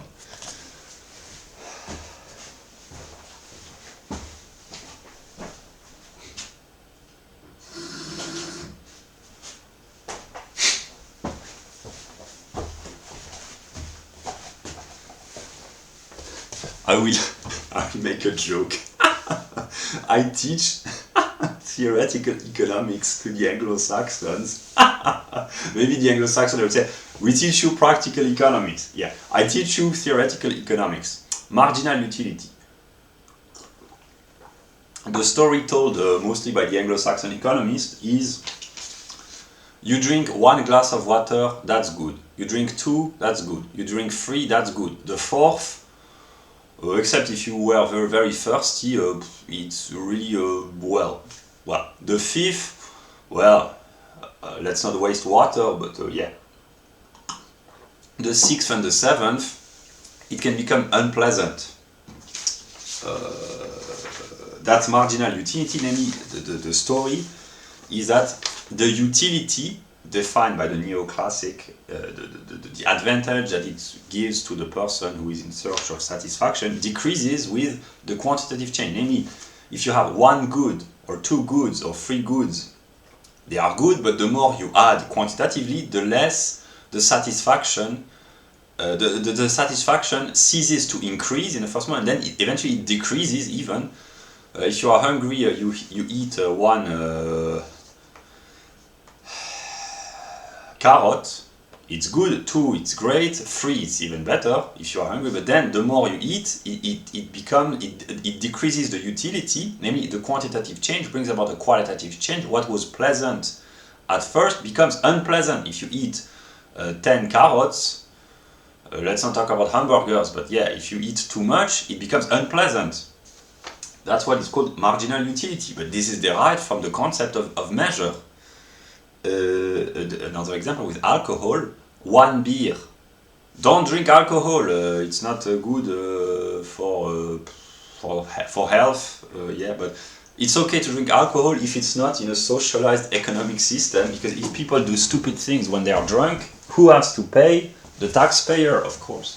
Yeah, but one beer, that's good, two beer, that's good, three beer, that's good, etc. 4, 5, 6, 7, it becomes bad in a sense of people start to get a little bit fuzzy and eventually drunk. So the more you drink, at first it's positive and then it becomes negative. That's a quantitative change which brings about a qualitative change. That's a change of measure. Another example that I've already mentioned, village, town, city, that's a quantitative change which is actually qualitative.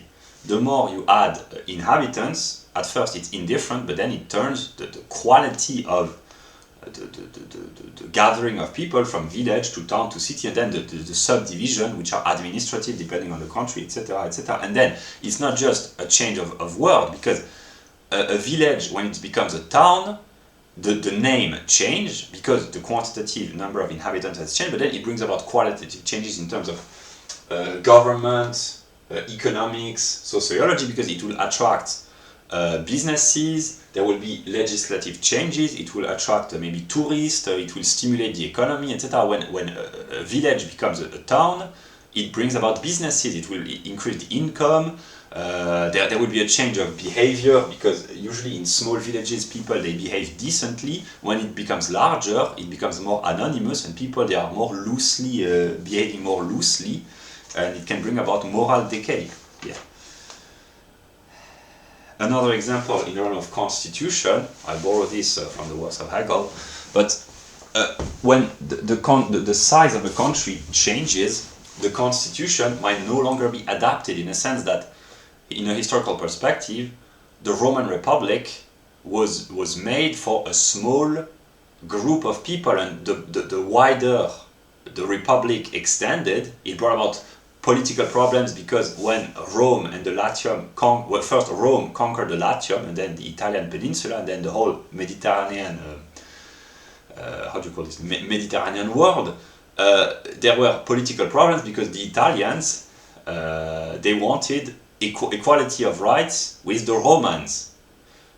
And then the others, they wanted equality as well. Very annoying, these humans, they always want more equality.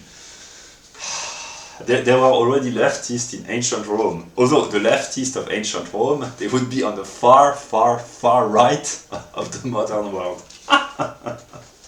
That's why the leftists, they don't believe in God usually, but they would probably say, okay, God is not that bad, he's quite good because we are leftists, and the historical process keeps getting towards more and more leftism. Yeah, but yeah. Yeah, but that's very... Yeah, so not only there were the political problems, because the more the Republic extended its influence for the populares, what's the word? It's plebeians and, how do you call this?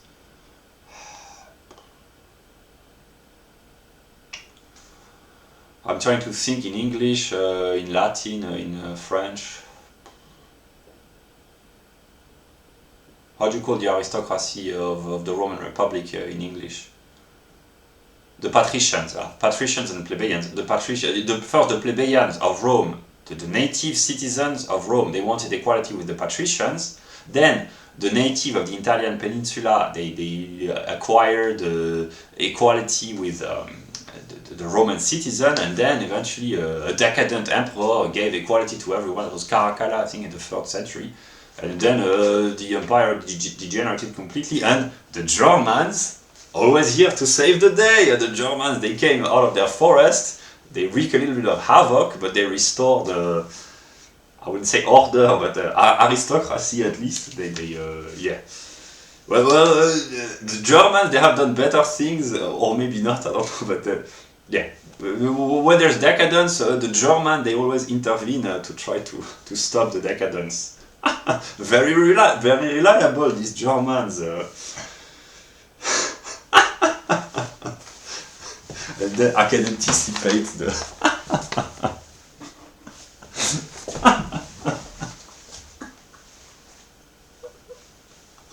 the Donald Trump of the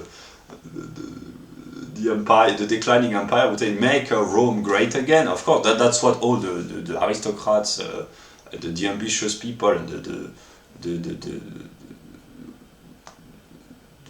heirs of the original Roman Republic, the aristocrats, which were not too decadent, that's what they have kept saying. They did not say this officially, but make Rome great again. That's what every aristocrat has believed since Rome started to decline. And then the leftists of the day, they would say, but Rome is already great. Yeah, it's full of decadence, but yeah. Yeah. There were already leftists and right-wingers, conservative and liberals in the declining Roman Empire. Yeah, so that's an example. Yeah, but more seriously, yeah, so the quantitative change in terms of extension and income and wealth and influence brought about by the successes of the Roman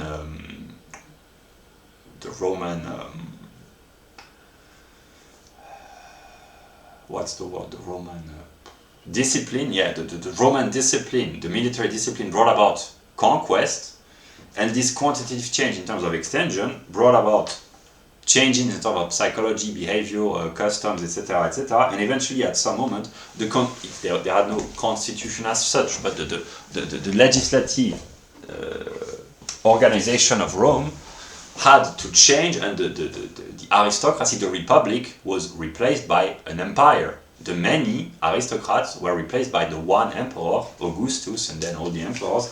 There were still senators, but they were only formal. They had no real power, or very slightly. But that's an example. And also another example is that the democracy in Athens, it was for a population, I think, of 50,000 citizens. 50,000 citizens, plus then all the slaves, the women, the foreigners, but the real citizens, I think they were in the classical age of Athens, there were no more than 50,000. It was very limited quantitatively, and Swiss, modern Switzerland, and the founding fathers of America, when the democracy or the republic was founded, it was quantitatively limited in terms of population. A state of legislation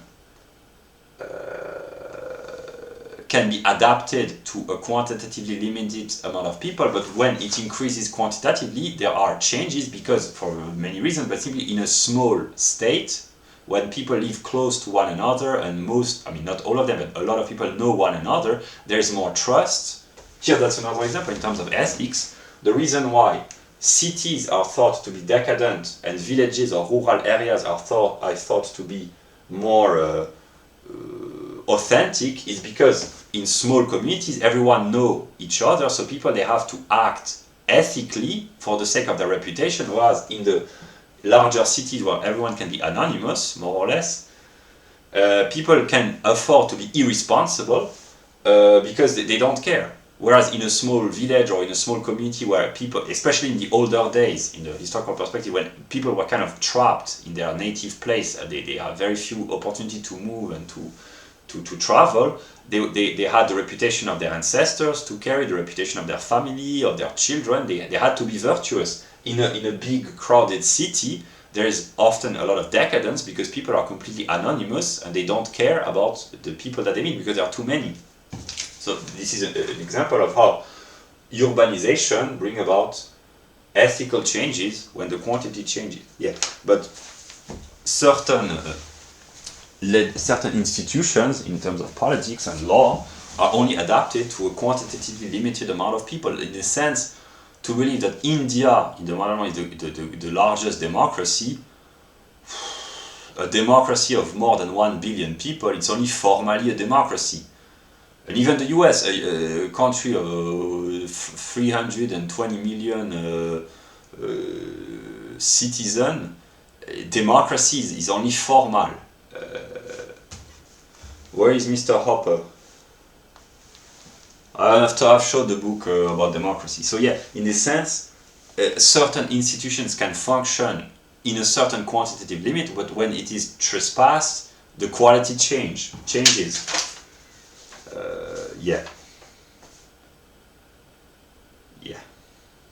Another example in economics.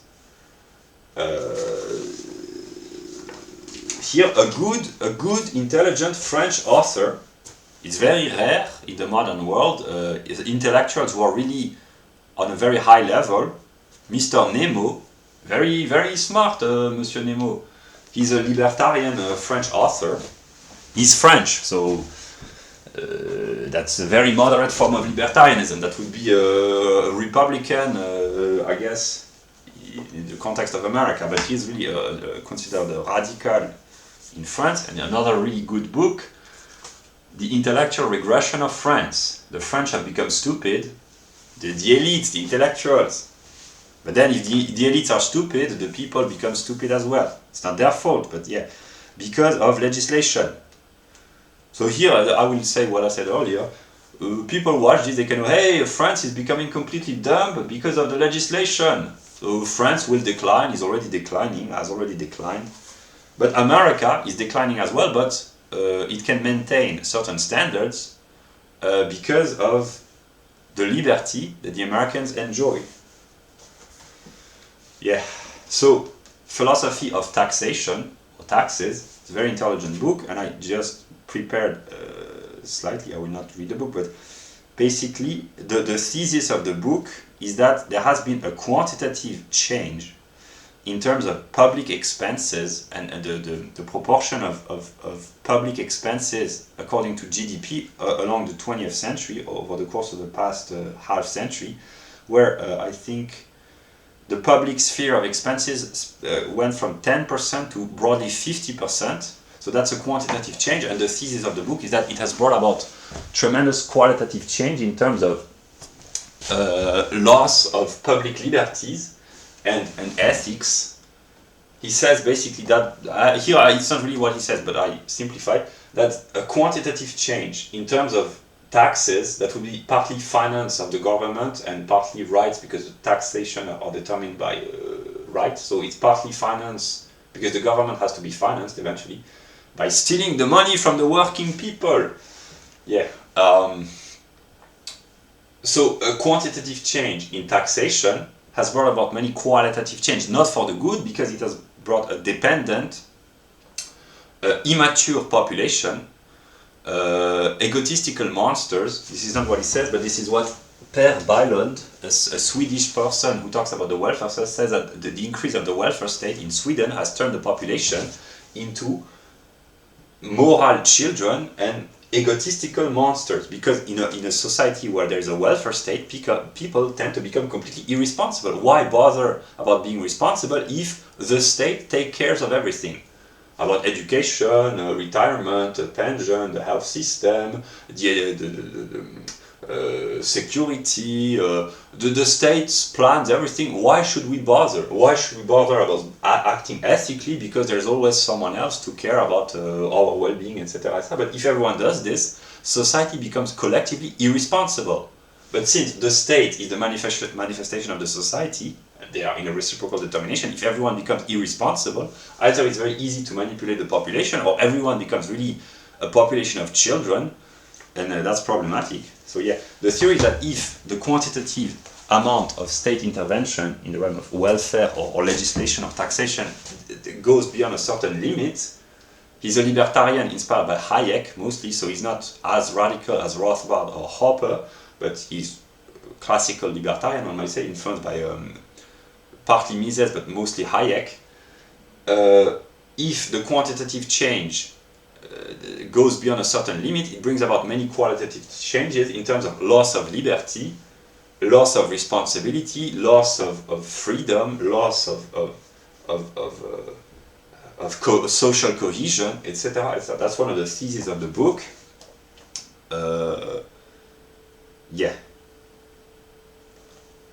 He talks about anthropology in a sense of, for him it's a kind of a crime against the nature of man to promote a certain policies in terms of taxation, because it alters the very nature of man, and not for the better. It turns man into a dependent, infantile creature. It's very rare to hear this kind of discourse in a country like France. That's why Mr. Nemo is some sort of an alien in France, just because he's a moderate libertarian. In the French context, that's completely alien. Yeah.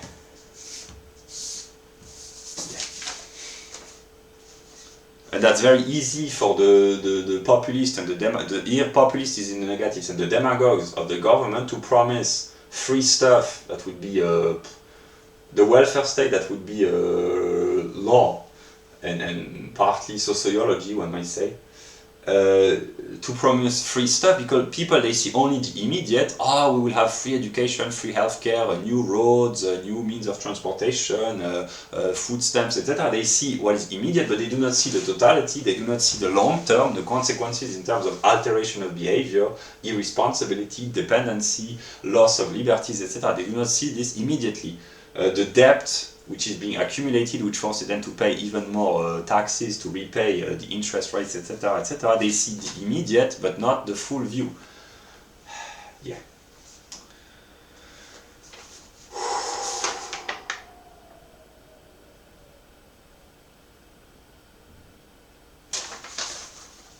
Okay.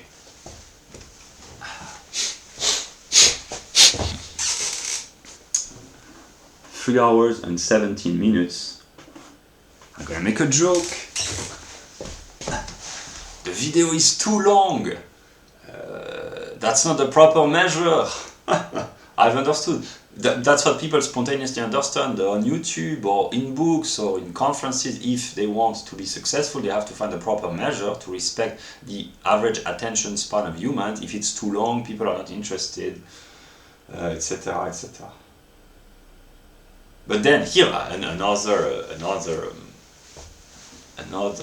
here I improvise a thought. I mean, I have improvised, but here I've never thought about this. But the form and the content, these are other categories of essence. But basically, the medium, a medium like Twitter, because it is quantitatively limited in terms of typographical characters.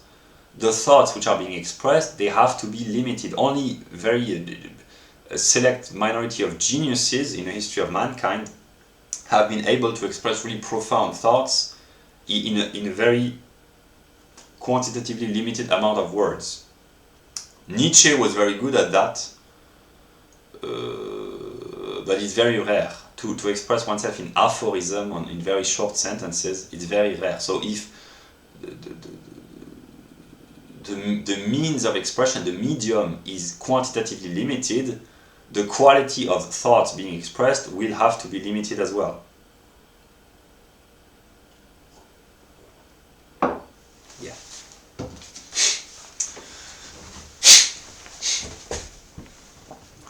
I will take a short pause.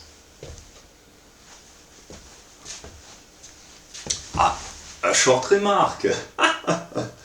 The pause for the workers, if it's let's say 10 minutes, that's a quantitative amount, it can be increased. Okay. I mean, depending on the circumstances, you can take a 15 minutes pause, that's okay. But if it's then 16 minutes, well, 17, well, if it's 20 minutes, that's no longer a pause. You are failing to be present at your work, at your job. You risk a sanction to be financially retributed, etc. That's an illustration. You can, or to be late at an appointment. You can have. If you're German, you have to be on time. That's important for the Germans. But if you have a few minutes of being late, that's okay. 10 minutes, well, it depends on the context. 15 minutes, 30 minutes, that's not acceptable. That's just an illustration of the logic of measure. And if you are late at your appointments, people will be pissed off. Yeah. I'll take a short pause.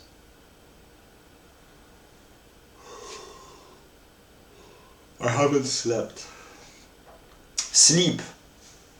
To find a proper measure of sleep, one has to sleep, I don't know exactly, it depends on the physiology of the person, the lifestyle, etc. But to have a good sleep rhythm, one has to find the proper measure. Not too much, not too little, the proper balance, the proper measure. Yeah.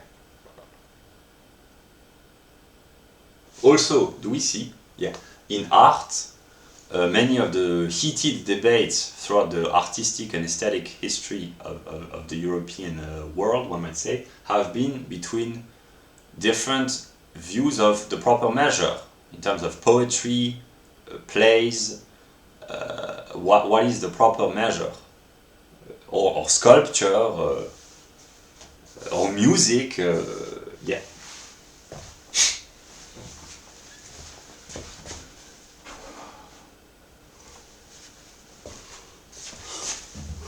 In religion, in the Quran, there are rules of measure. It's said that God is the measure of all things, or that man is the measure of all things. That's what the Greek philosopher said. But basically, God is the one who sets the proper measure.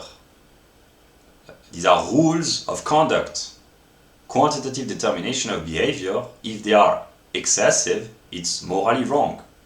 To act ethically means to find the proper measure, proper balance. But of course, it's easier said than done.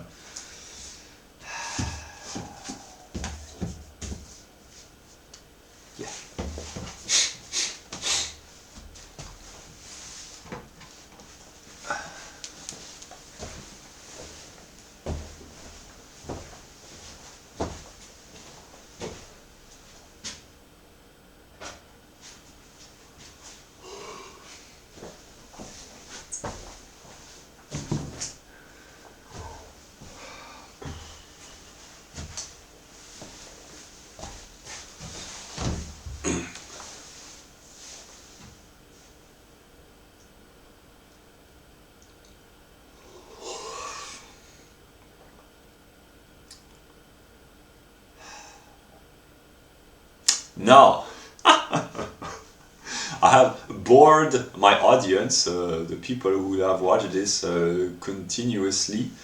They will say, oh, it's a little bit boring, but yeah, it's in the middle of the night. It's, what time is it? 4:40 in the morning, and I've been talking for almost 3.5 hours. But now, after 3.5 hours of introduction, so here hopefully, I will just conclude about the introduction. Hopefully, I have illustrated in a convincing way the utility, the importance of the categories, here just the category of measure plus other quantitative categories, but just to illustrate that they are present at all levels. I could illustrate for all other fields, but I've just taken a few examples to illustrate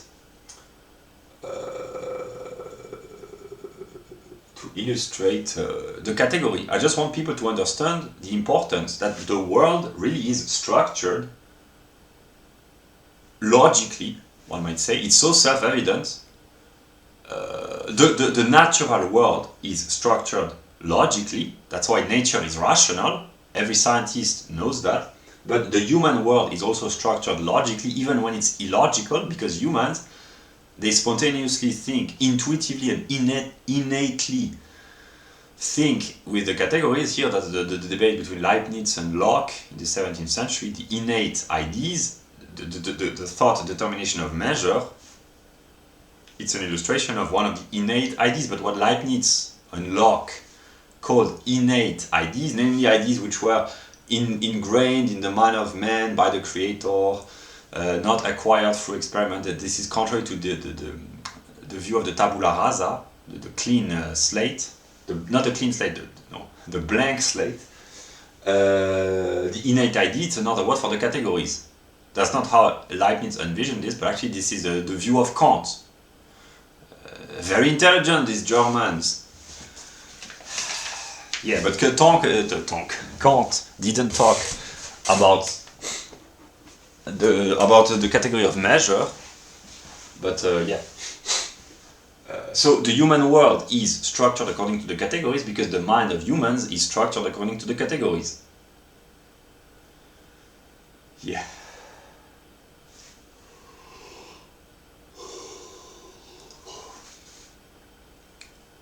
I'm a little bit tired.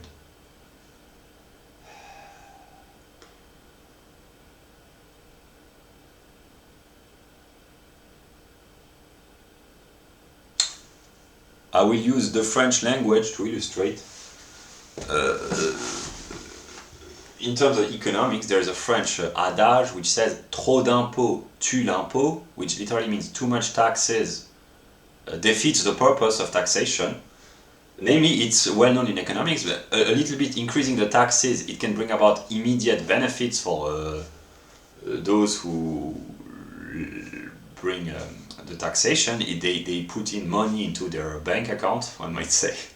But on the longer term, it's counterproductive. If it's first, on the longer term, it's counterproductive. Also, it's not ethical. But in terms of the category of measure, a slight increase in taxes bring about immediate resources. But if it keeps being increased, it's counterproductive because people, economically, the productive people, the entrepreneurs, they will be discouraged from working, from investing, and the entrepreneurs, either the capitals, the funds, the financial funds, they will go in another country, people will invest in other countries, the financiers, etc., or the entrepreneurs, they will move away, or they will stop producing, or they will discourage from working.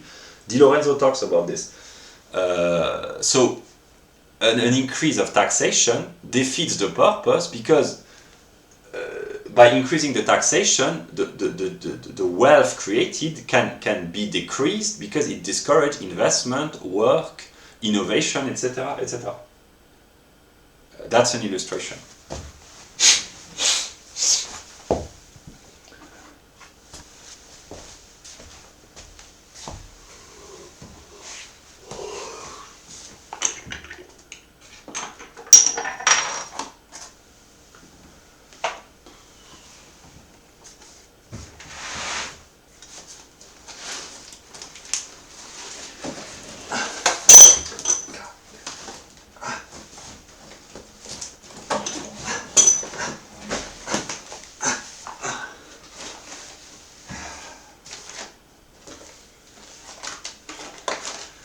Now comes the funny part.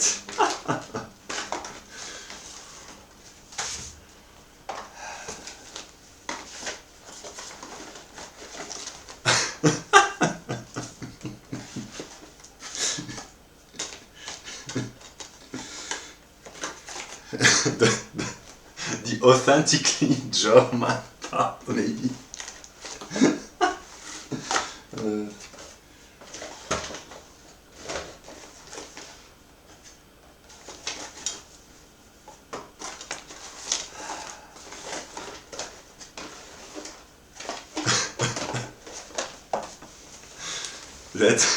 Let us talk about interesting topics.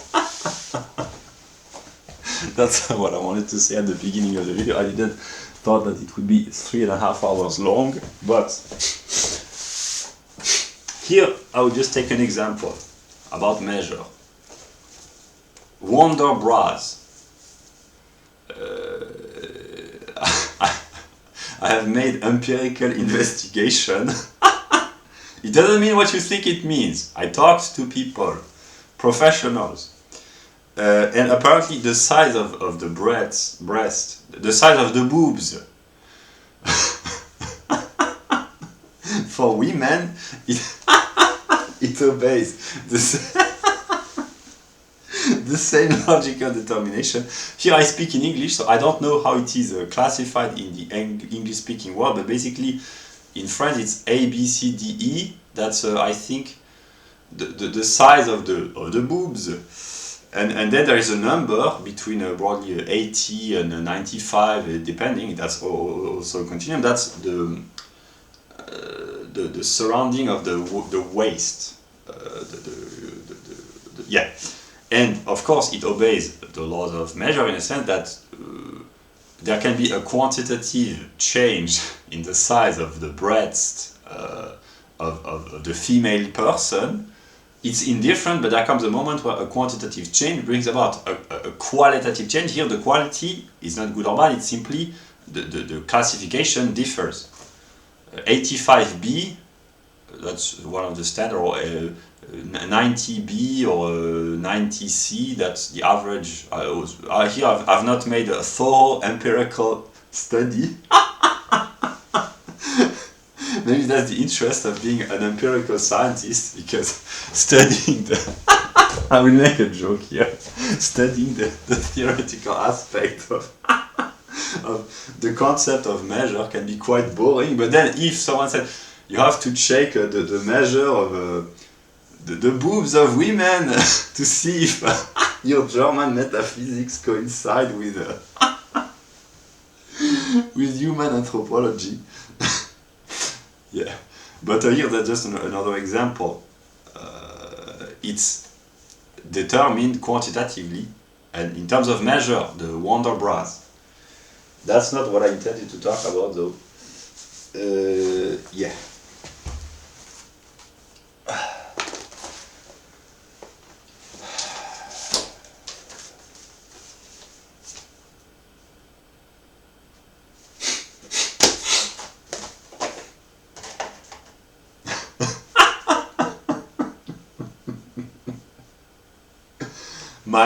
My tools that I use during my work, these are weapons of mass instruction. Very funny, this person. Who is he? Yeah. So now we will talk about a little bit of controversy. That's what I intended to talk about at the beginning. The life history approach to human differences. Oh no, why do you have to introduce controversial books? It started so well, you were interesting. Yeah, I can envision if some people watch this at some moment. They say, oh, you were interesting because it was neutral, it was boring. Now it will be a little bit more heated and a little bit more interesting. It's not a controversial book, it's just Science by Mr. Helmut Nyborg about the work of Philip J. Rushton. Yeah. Very interesting, this book. And here I'm genuine, it's really an interesting book. And he mentions the work of Mr. Lynn, Richard Lynn, about the differences in penis length and circumference between the various groups of population. Of course, it's connected to the category of measure. That's what I intended to talk about. I wanted to make the study of the categories great again. But I realized the introduction, I didn't think that it would last for 3 hours and 30 minutes. But now I will do what I intended to do. Namely to talk about things which are interesting for people, but they will have to bear the burden of watching a theoretical lecture for a very long time, but yeah.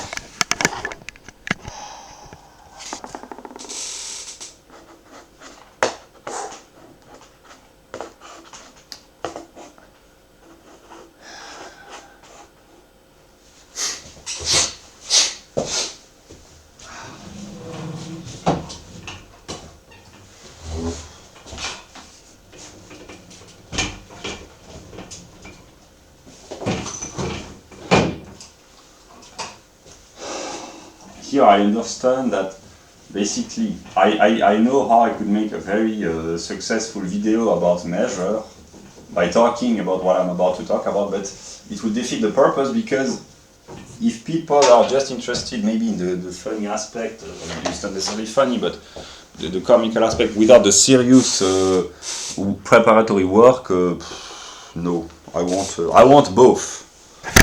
Yeah.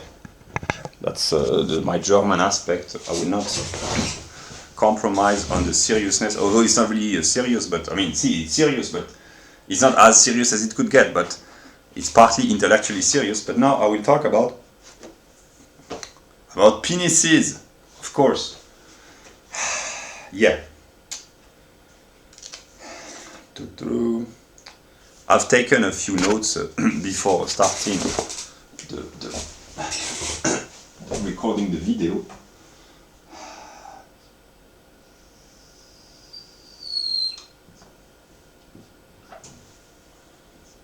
there's an RK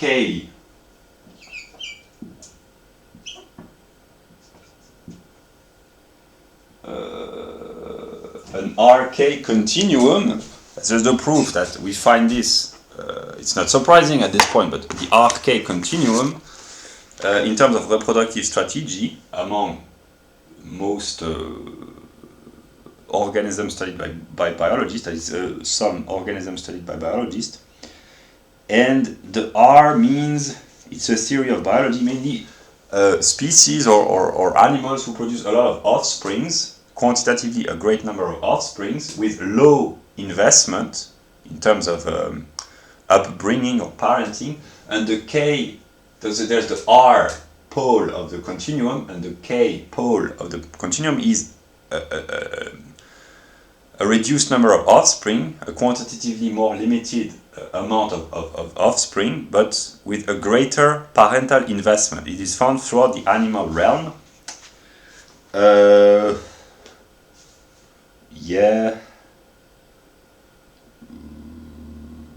Fish, amphibians, and reptiles are on the R side of the spectrum, and mammals are more on the K part of the spectrum, which is associated with larger brain size, higher intelligence, longer gestation, and a slower rate of maturation in infancy and childhood.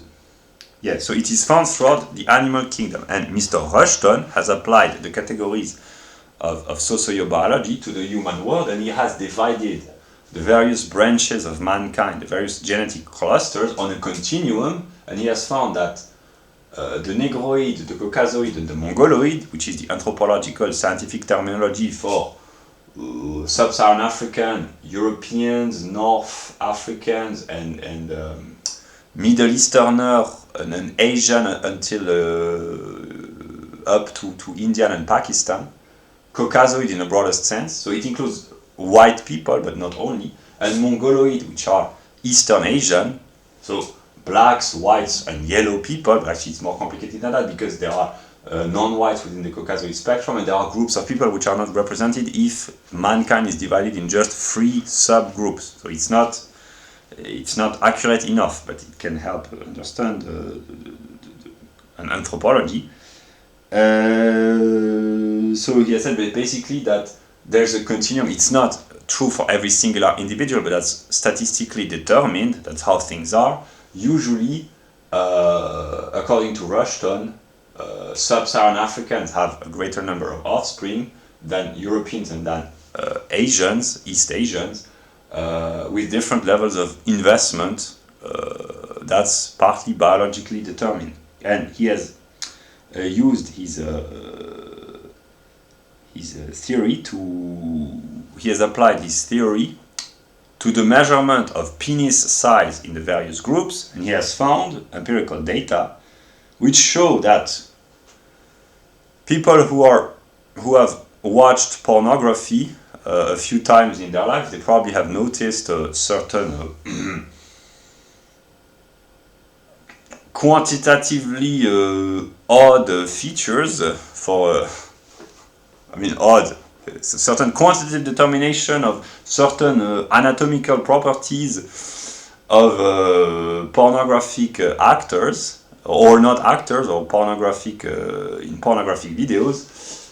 And his theory is that there is a continuum of average penis size depending of the various ethnic groups, and the data show that Sub-Saharan Africans have on average a greater penis length and size than Caucasoid, and Mongoloid have a smaller penis size and penis length on average than Caucasoid and Negroid. That's on a continuum, yeah. That's the theory, the evolutionary theory. He provides an evolutionary theory, a hypothesis, to try to explain the data and to confirm or infirm, to see if the data are validated, if the theory is validated by the data, if the data are sufficiently reliable and numerous and representative, etc., etc.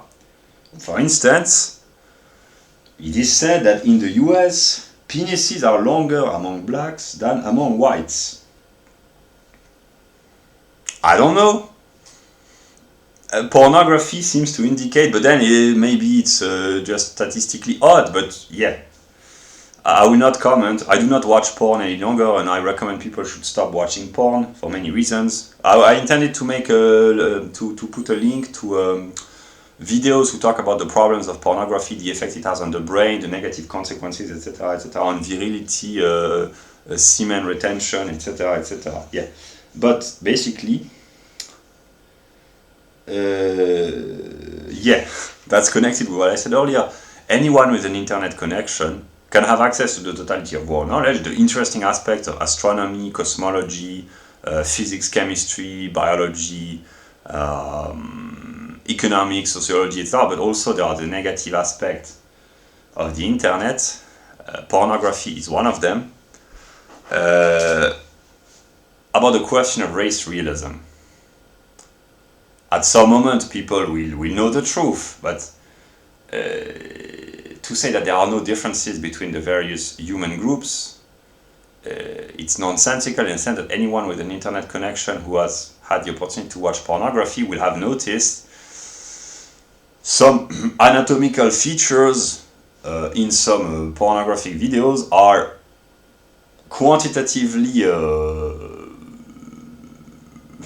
determined differently in some populations. Let's cut the crap, talk ordinarily. What do you want to say? Well, I will not say people do not watch porn, but you probably know what I mean. But yeah, but actually that's just an illustration. It's quite comical in the sense that it's an empirical refutation of racial color blindness, in the sense that anyone who has ever watched porn, a few porn videos, will have noticed that there are differences between the various ethnic groups, and it cannot be denied. But it's one thing to notice empirically. And here, let us imagine that there are women watching this. Women who have had several affairs. It's not good to have several lovers, to have sex with different men, because here that's the logic of a measure. If a woman has one partner, usually that's the best, ideal, but then 2, 3, it doesn't change a lot for her reputation if it's becoming known, but there comes a moment when if a woman keeps having more and more partners, it's changing her reputation, and if it is becoming known that a woman is not very faithful or has a lot of partners, she will be labeled as a W word or as the S word, and then it will decrease her appeal, whatever her age or her beauty might be, because male will be reluctant to invest resources in her other than semen resources, but they will be reluctant to invest in terms of providing economic resources, which is what most women seek consciously or unconsciously when they mate with a male, except the immediate satisfaction that it can bring, but in the longer term they want to be provided for by males. This is what modern sociobiology teaches. But basically a woman whose reputation due to her quantitative number of partners becomes negative, she will not attract quality men. Here quality means a man who is willing to offer quantitative resources in a long term, who is reliable, etc., on a consistent basis, etc. It will have a negative impact upon her reputation. If a woman has 1, 2, 3, 4 lovers, I mean, I'm not here in a moralistic sense. I'm not a moral judge here that Nietzsche comes to the rescue. I don't care what women do with their sexual life, but it's just a hypothetical judgment. If a woman has a lot of partners, and if it becomes known that she's a sexually open woman, it will bring necessarily negative consequences for her, because men, they will be reluctant to invest in her, so she will struggle to find a long-term partner, a husband who provides for her, because the man, he doesn't want to invest in a woman who sleeps around. That's how it works. So it's in the woman's best interest in the long term to have a good sexual reputation. This is how it used to work in every healthy society until the 1960s, basically. Yeah. So yeah, the why, yeah, so here it's really scientific to notice, either through personal experience in the case of women who sleep around a lot. They can confirm eventually at some moment. Leave a comment in the comment section. Have you slept with many men from different ethnic backgrounds? Have you noticed a size difference in the average penis length? At some moment, people will talk about this anyway. So yeah. Actually, I don't really care about. Maybe partly I do, or maybe I don't. But yeah, that would be comical.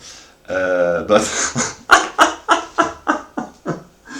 here I will speak as a scientist to notice empirically, namely by experiencing. Here I talk about in terms of watching or having watched pornographic videos. It's one thing to notice empirically, but then a scientist, he wants to provide.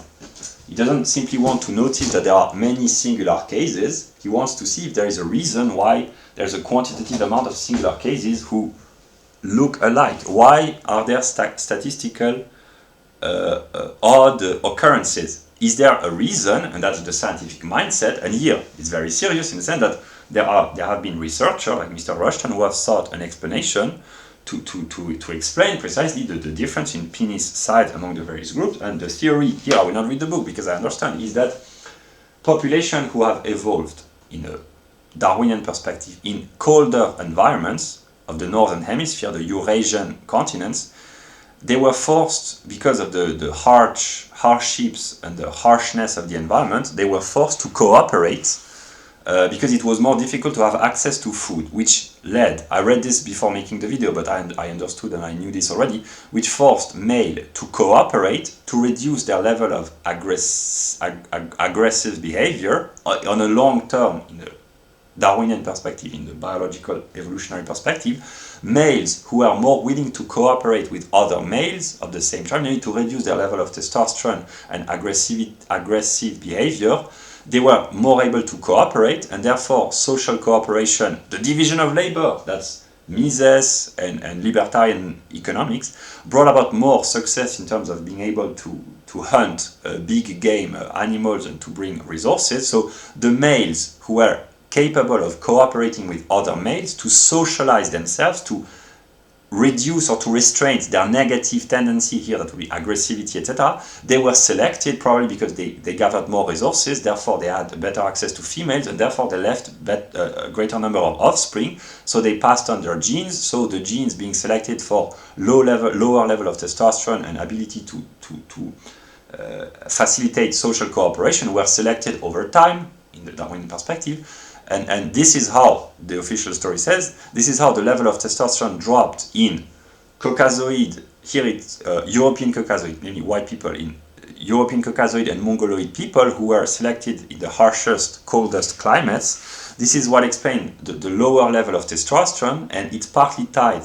Here it's really complex physiological, anatomical science, so here only experts could know, but there's a correlation between the level of testosterone, which is a masculine hormone, and the size of the penis. And when the level of testosterone dropped, the size of the penis on the long-term perspective was reduced, and this explains why some population group, it works only in terms of groups, not individuals. It's a statistical distribution, but that's why the average penis size of some groups has become smaller than others, which is partly correlated with the level of testosterone. And also,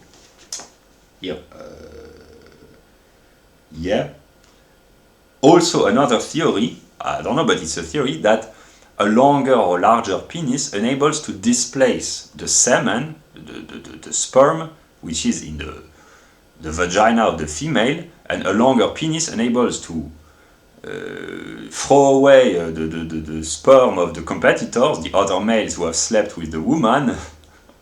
And if someone has a longer penis, he can have a more intense penetration of the topic of reproduction, one might say. So that's a tool for reproduction, for reproductive success in a very competitive environment, namely where many males have access to females. But if, that's the theory, if the woman becomes more faithful, On a longer term, the explanation is that in colder environments, it was more difficult to have access to resources, so women, they had to select more reliable men, so there was a selection for faithful faithful women and men able to commit, which is one of the sociobiological reasons which explains pair bonding based on love relationships, and not just sexual interest. That's the sociological story. But yeah, if men become more willing to commit and if women become more faithful, the necessity of having a larger or longer penis is being reduced because there is a less likelihood that the woman will slip around. In a very long term, over thousands, tens of thousands of years, that's how it works, partly. So that's one of the explanations. Namely, a man whose woman, or a man from a group in which women of the same group are usually more faithful, he will have less need to have a longer penis because there will be a lower likelihood that he will have to displace the sperm of competitors because there will be a stronger likelihood that the woman will have been faithful, that there will not be reproductive substances coming from other men within the intimate reproductive parts of the woman. I simplify. Yeah. So yeah, fidelity, faithfulness, etc., etc., has been selected, which brings more stable marriages and more long-term pair bonding relationships. Yeah.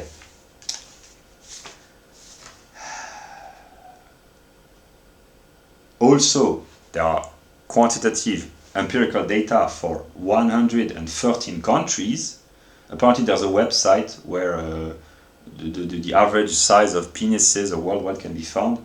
The data broadly 16.07 centimeters average for negroids, 14.51 centimeters for Caucasoid of Europe, 10.66 centimeters for Mongoloids. Yeah. Here I will laugh because I have the data. What is laughable is that there is the reported length of the penis, and it's always bigger than the average measured length. So there is self-reported and measured, and there's often at least 1 centimeter, sometimes 1 centimeter and a half. No, these are not centimeters, these are inches. 1 inch or 1.5 inches in difference between the measured length and the self-reported length.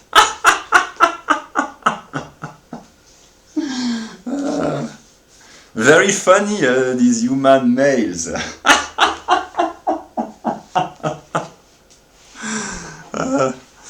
But here I have the data of most countries.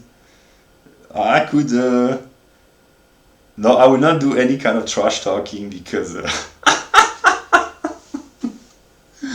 But yeah, that's comical. Yeah, I encourage people, if they want to become smart, buy good books. It's not just about penises length. There are really enlightening knowledge about many aspects of modern sociobiology. It's just 1 chapter out of 12.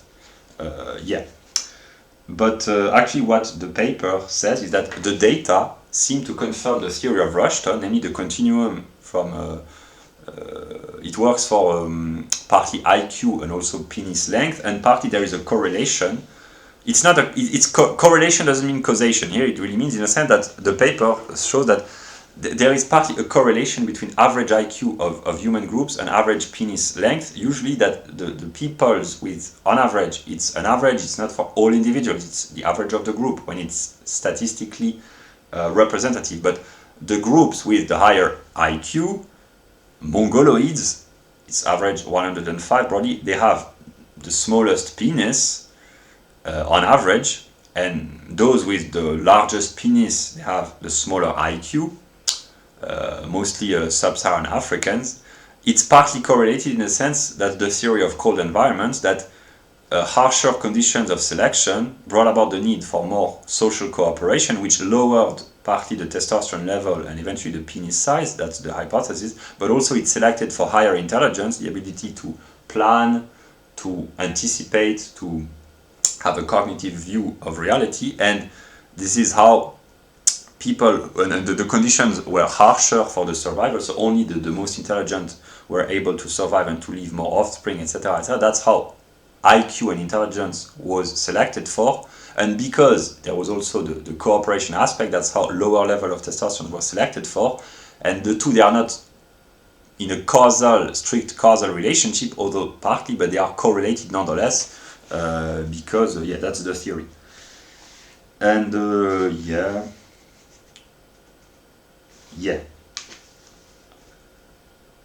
Then, for the strictly scientific aspect, it says that Rushton's theory has survived 3 attempts at falsification. That's the proof of a good scientific theory. If there are attempts to falsify a theory, but if they all fail, it's not necessarily a proof that the theory is wrong, but it's pointing towards the possibility, the hypothesis that the theory might be at least partly correct. And the theory of J. Philip Rushton has been partly able to make predictions, to explain the data in an intelligible, rational, and enlightening way. And yeah, so that was briefly, if people are interested. Also, Mr. Donald Templer wrote a book, Is Size Important? A scientific investigation of penis size in humans. I haven't read the book, but he wrote a book, and I will maybe put a link to a video. There's a conference by Mr. Templer that he made available on YouTube. Yeah. So now, the funny aspect. Hopefully, I started the video 4 hours ago. I was kind of in a vigorous, joyful mood. After 4 hours in the middle of the night, here it's 5:15 a.m. in the morning. I haven't slept, but I will say what I intended to say. Here I will not fake, in the sense that I'm not in a mood to make good jokes. I mean, I still am, but not as vigorously as I intended to, so I will not fake. But I intended to sing a song I won't, because yeah, but maybe I will in another video. But here I will connect, of course, that's the purpose, with the concept of measure. I will not draw penises on the table, but basically, let us be comical a little bit.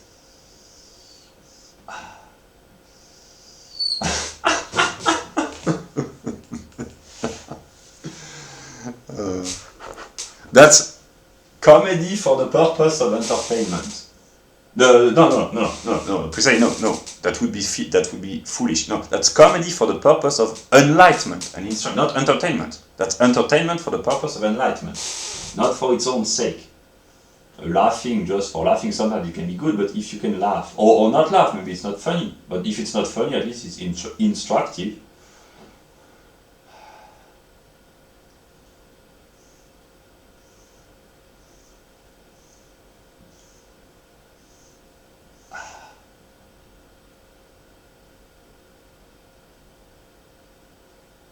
Okay, that's a continuum with 18 discrete units.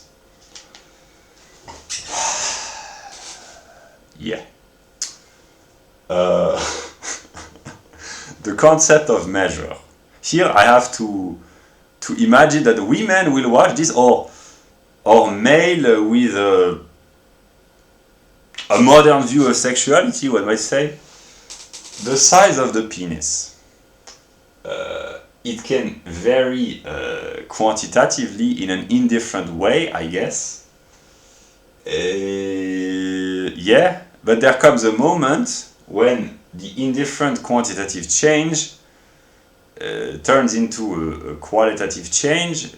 I guess that it can become more pleasant or more unpleasant, depending on the quantitative change. So yeah, that's an illustration of the concept of measure.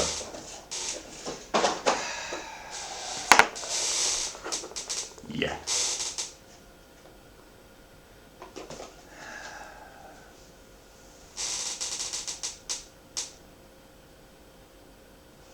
Yeah.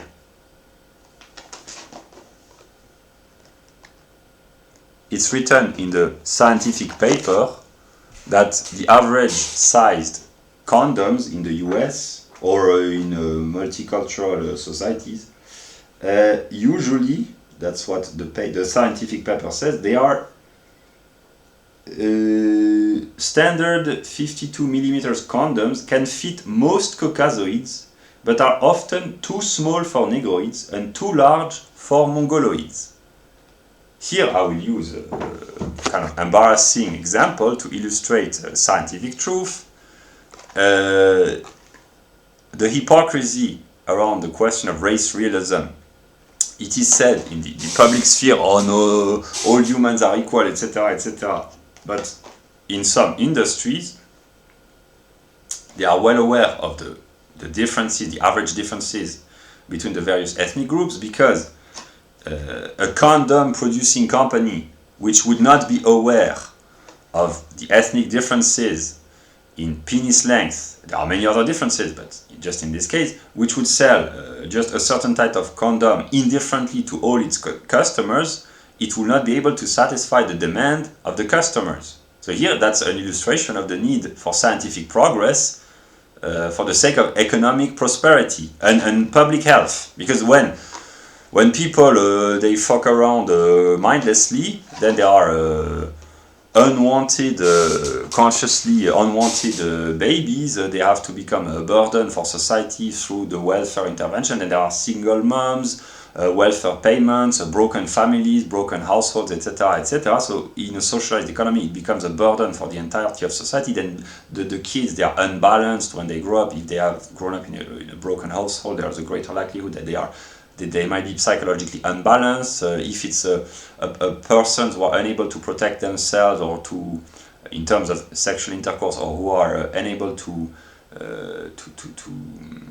provide for their children, it brings about psychological and sometimes legislative and criminal problems in the children. There's a greater likelihood that the children, if they are raised in broken households of low IQ people, they will themselves have a higher tendency of committing crimes or becoming welfare dependent, etc. This is the kind of sociological determination that the bell curve talks about. So it becomes a public problem in a socialized economy.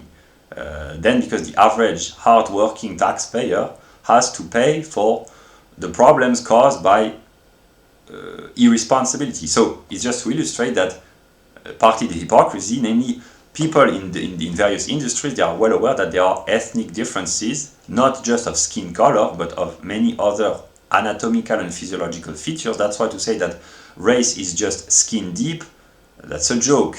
Anyone with an internet connection who has watched pornography, if this is what is required to get people interested in good scientific books, well, maybe that's a trick. The cunning of reason. Yeah. Yeah, but that's just the illustration. Yeah. So a lot of people have become aware by watching pornography of racial differences. Here I'm just talking about the physical features, more than just skin color, but there are many other physical properties and features which are distinct on average in the various human groups. But then there are also the psychological differences which affect partly behavior. There's partly connection, as I've talked about, the article mentioned, between the sociobiological determinations of populations and their ethical behavior. Here, ethical doesn't mean good or bad, but in terms of collective behavior, just for instance, marriages tend to be more stable among certain groups of population, partly for cultural and economic reasons, but partly for sociological reasons. It cannot be denied, in a sense, that this is the empirical data which is being collected, and it cannot be hidden. It can be manipulated, left aside, etc. But eventually the data keeps accumulating, and there are simply intelligent people, mostly overwhelmingly Anglo-Saxon scientists, who provide coherent, convincing explanation for these empirical data. And Mr. Rushton provides a convincing explanation.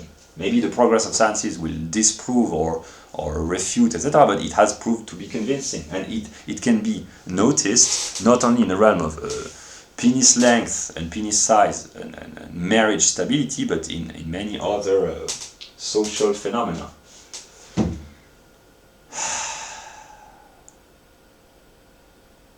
I will not sing I wanted to, but I will not fake in a sense of I'm not in a mood. I'm becoming a little bit tired, but I will nonetheless promote the songs. The German entertainment industry comes into play.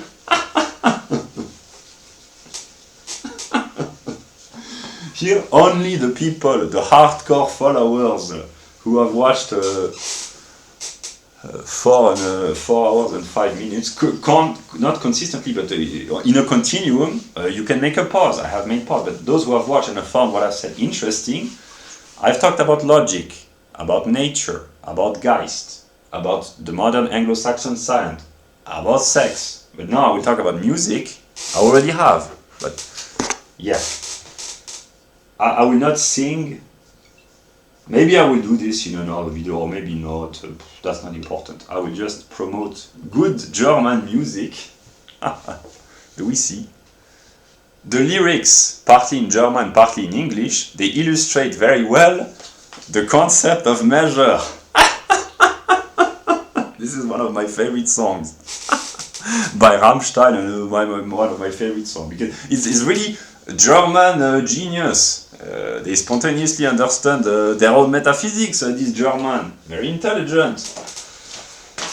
What would the world do without the Anglo-Saxon scientist, the German metaphysician, and the European cultural industry in the broader sense? White people doing entertainment, providing entertainment for for everyone, eventually. And here, that's really French entertainment. I will not translate the lyrics. If people are interested, they will have to do this for themselves. It's about anatomy. Yeah.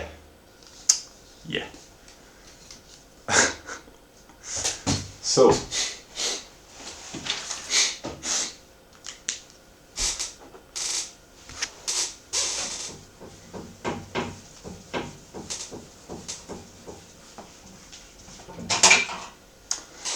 I will not play the comedian because I'm no longer in a mood to. Here I'm really tired, but I had come with illustration nonetheless. If people, here that's an interactive, if people can listen to the song by Rammstein,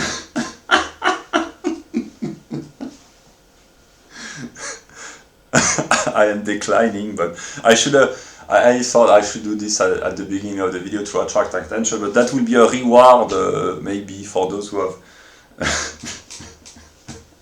who have kept the attention up until now.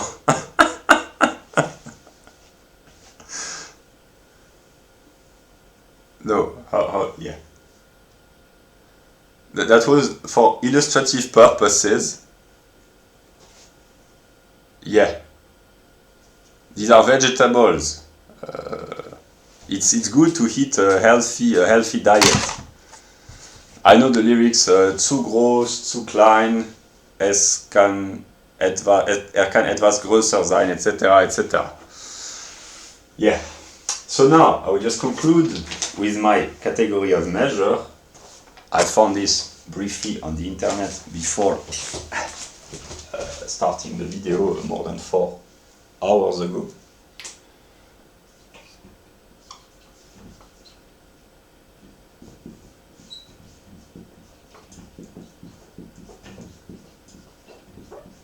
Hopefully it's clear at this moment. I don't need more illustrations.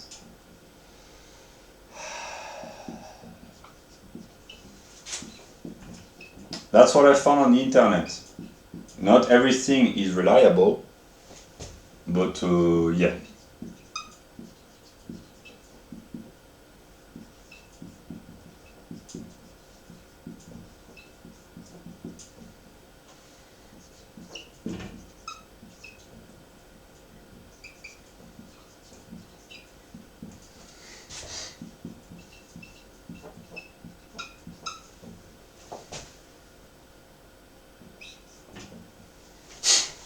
Do we see?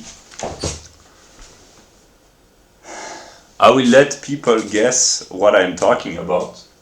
These are minutes. It's partly connected.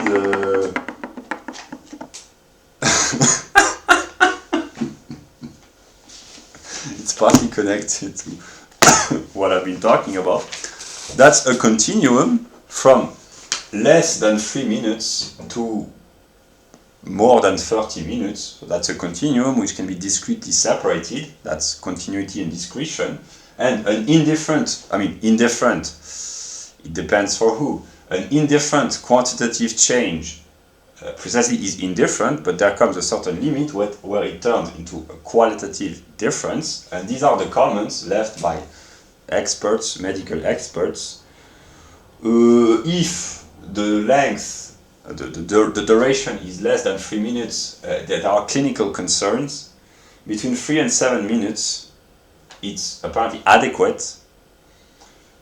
7 to 30 minutes, it's desirable.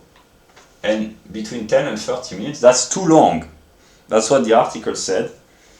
I'm not sure that...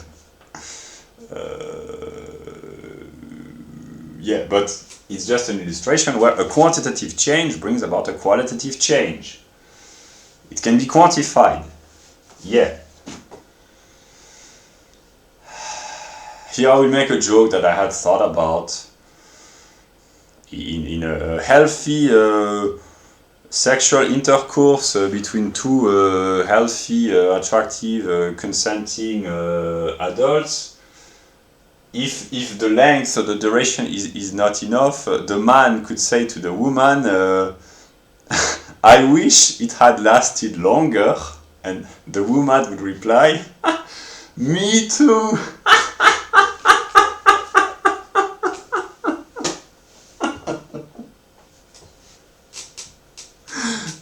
I will conclude the video on this joke.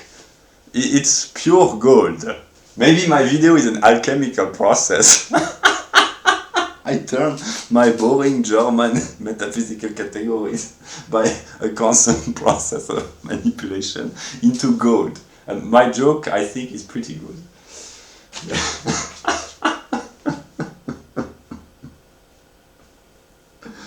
I've been in a more positive mood lately because I've understood that not everyone will hate me. At least not everyone at the same time. There might be some difficult moments, but I've understood that people, some of them, will be kind of forced to appreciate certain aspects of me at some moments. It's logically determined, partly. But some people will enjoy my lectures. So yeah, that was the logic of measure.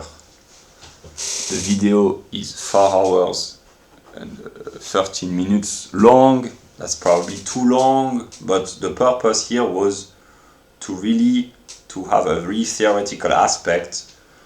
And as long as I publish videos, I don't know how long it's gonna last.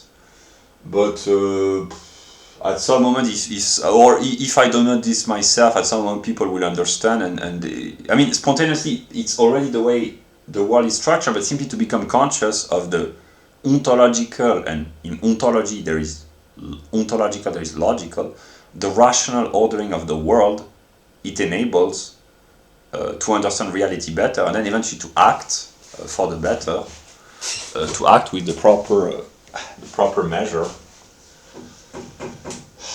So yeah, that's what I could say.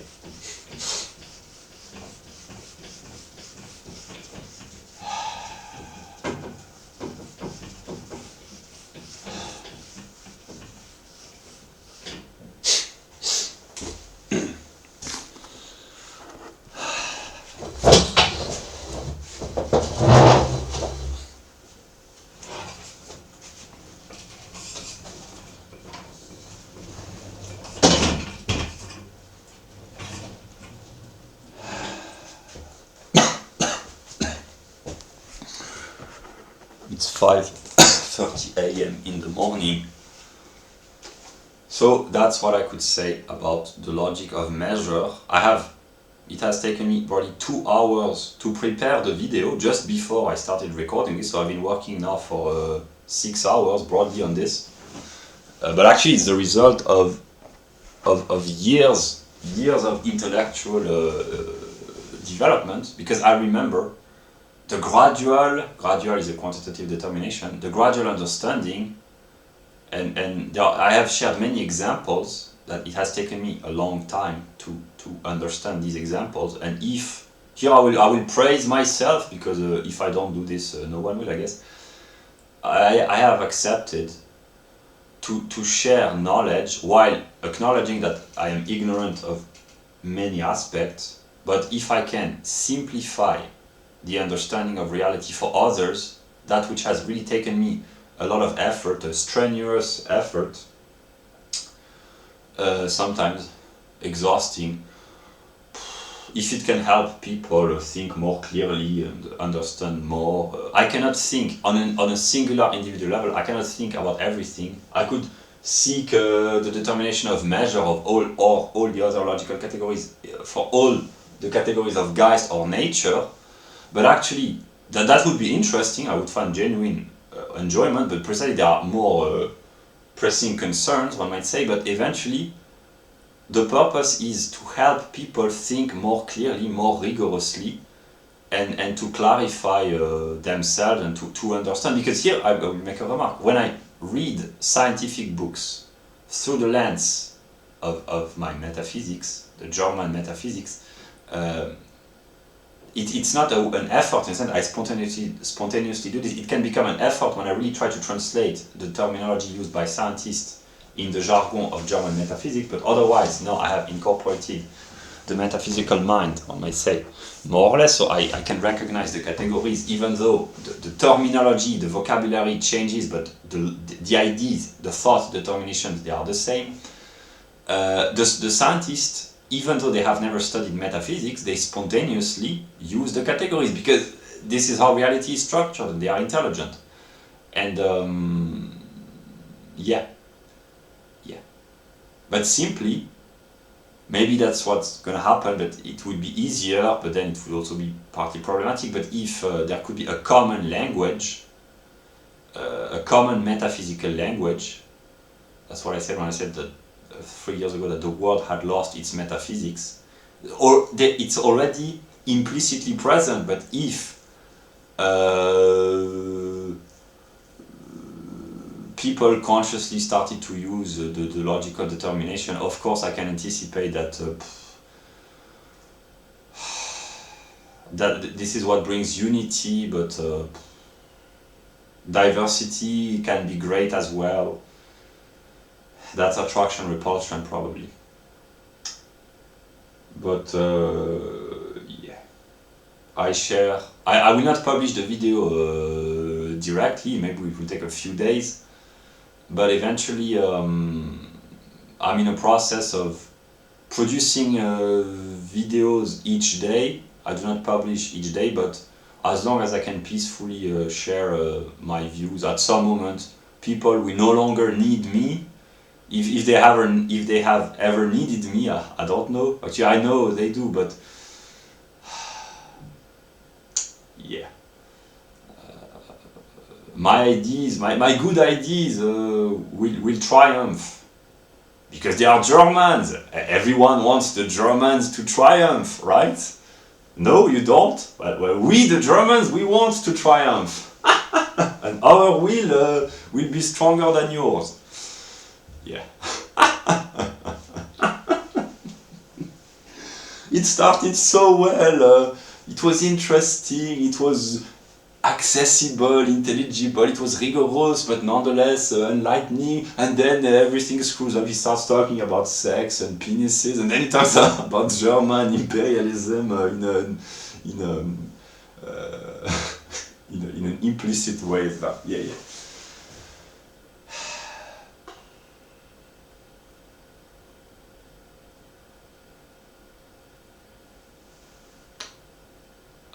Just another comment about Ron Paul.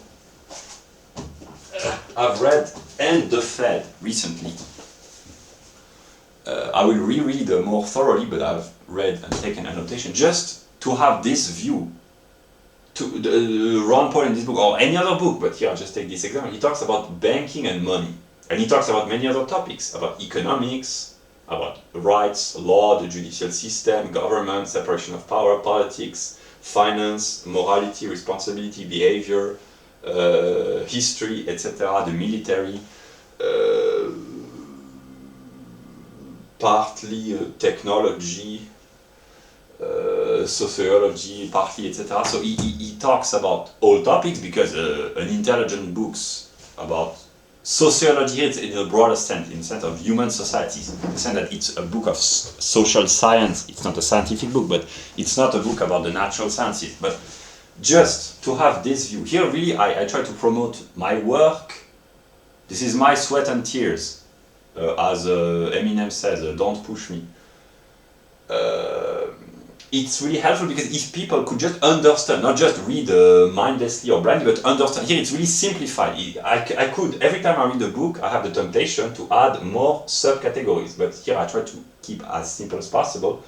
And then the order can be changed. It's just a formal presentation. It's not set in marble. These are not the tables of Moses or the Roman, the 12. How do you, the 12 tables, the 12 laws, whatever. It's not set in marble, but simply it's a very useful tool because it's not just reading the words, but to understand that by reading a book about the Fed or any other topic, but here, about banking, that in order to understand what the book says, if it is recontextualized within the full picture, it helps a lot. And to understand Ron Paul as a singular individual with his personal family life, his sociobiological determination. I've learned that Mr. Ron Paul is predominantly German, partly German, predominantly German. His religious views, the context of the education that he received, etc., to understand him as an individual, but also to understand what he talks about in the book, it's really enlightening and it really can help. Yeah. So here I'm in a neutral mood, promoting light, really for the good. Or at least not for the bad, just light for the sake of light. I mean, yeah, that's really the result of years of intellectual labor. I can anticipate. It takes 5 minutes to write this on a table. Yeah, but the labor is, the work is not just to write these scriptures on the table board. Of course, it takes just 5 minutes, but it's to be able to understand broadly. And even I don't do this because if I really thought things through, I would sit in front of this and spend hours meditating.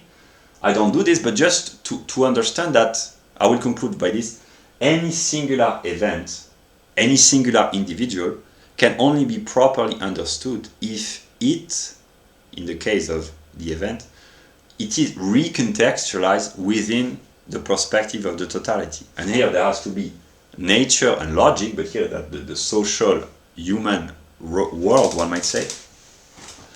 But yeah, that's what I had to say.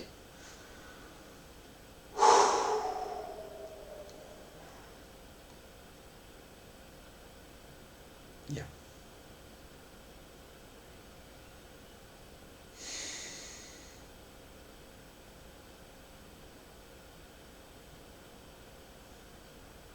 I will end the video here. I don't know when it will be posted, published. I have many work to do still, many projects, but as of now I will sleep. I need to rest. And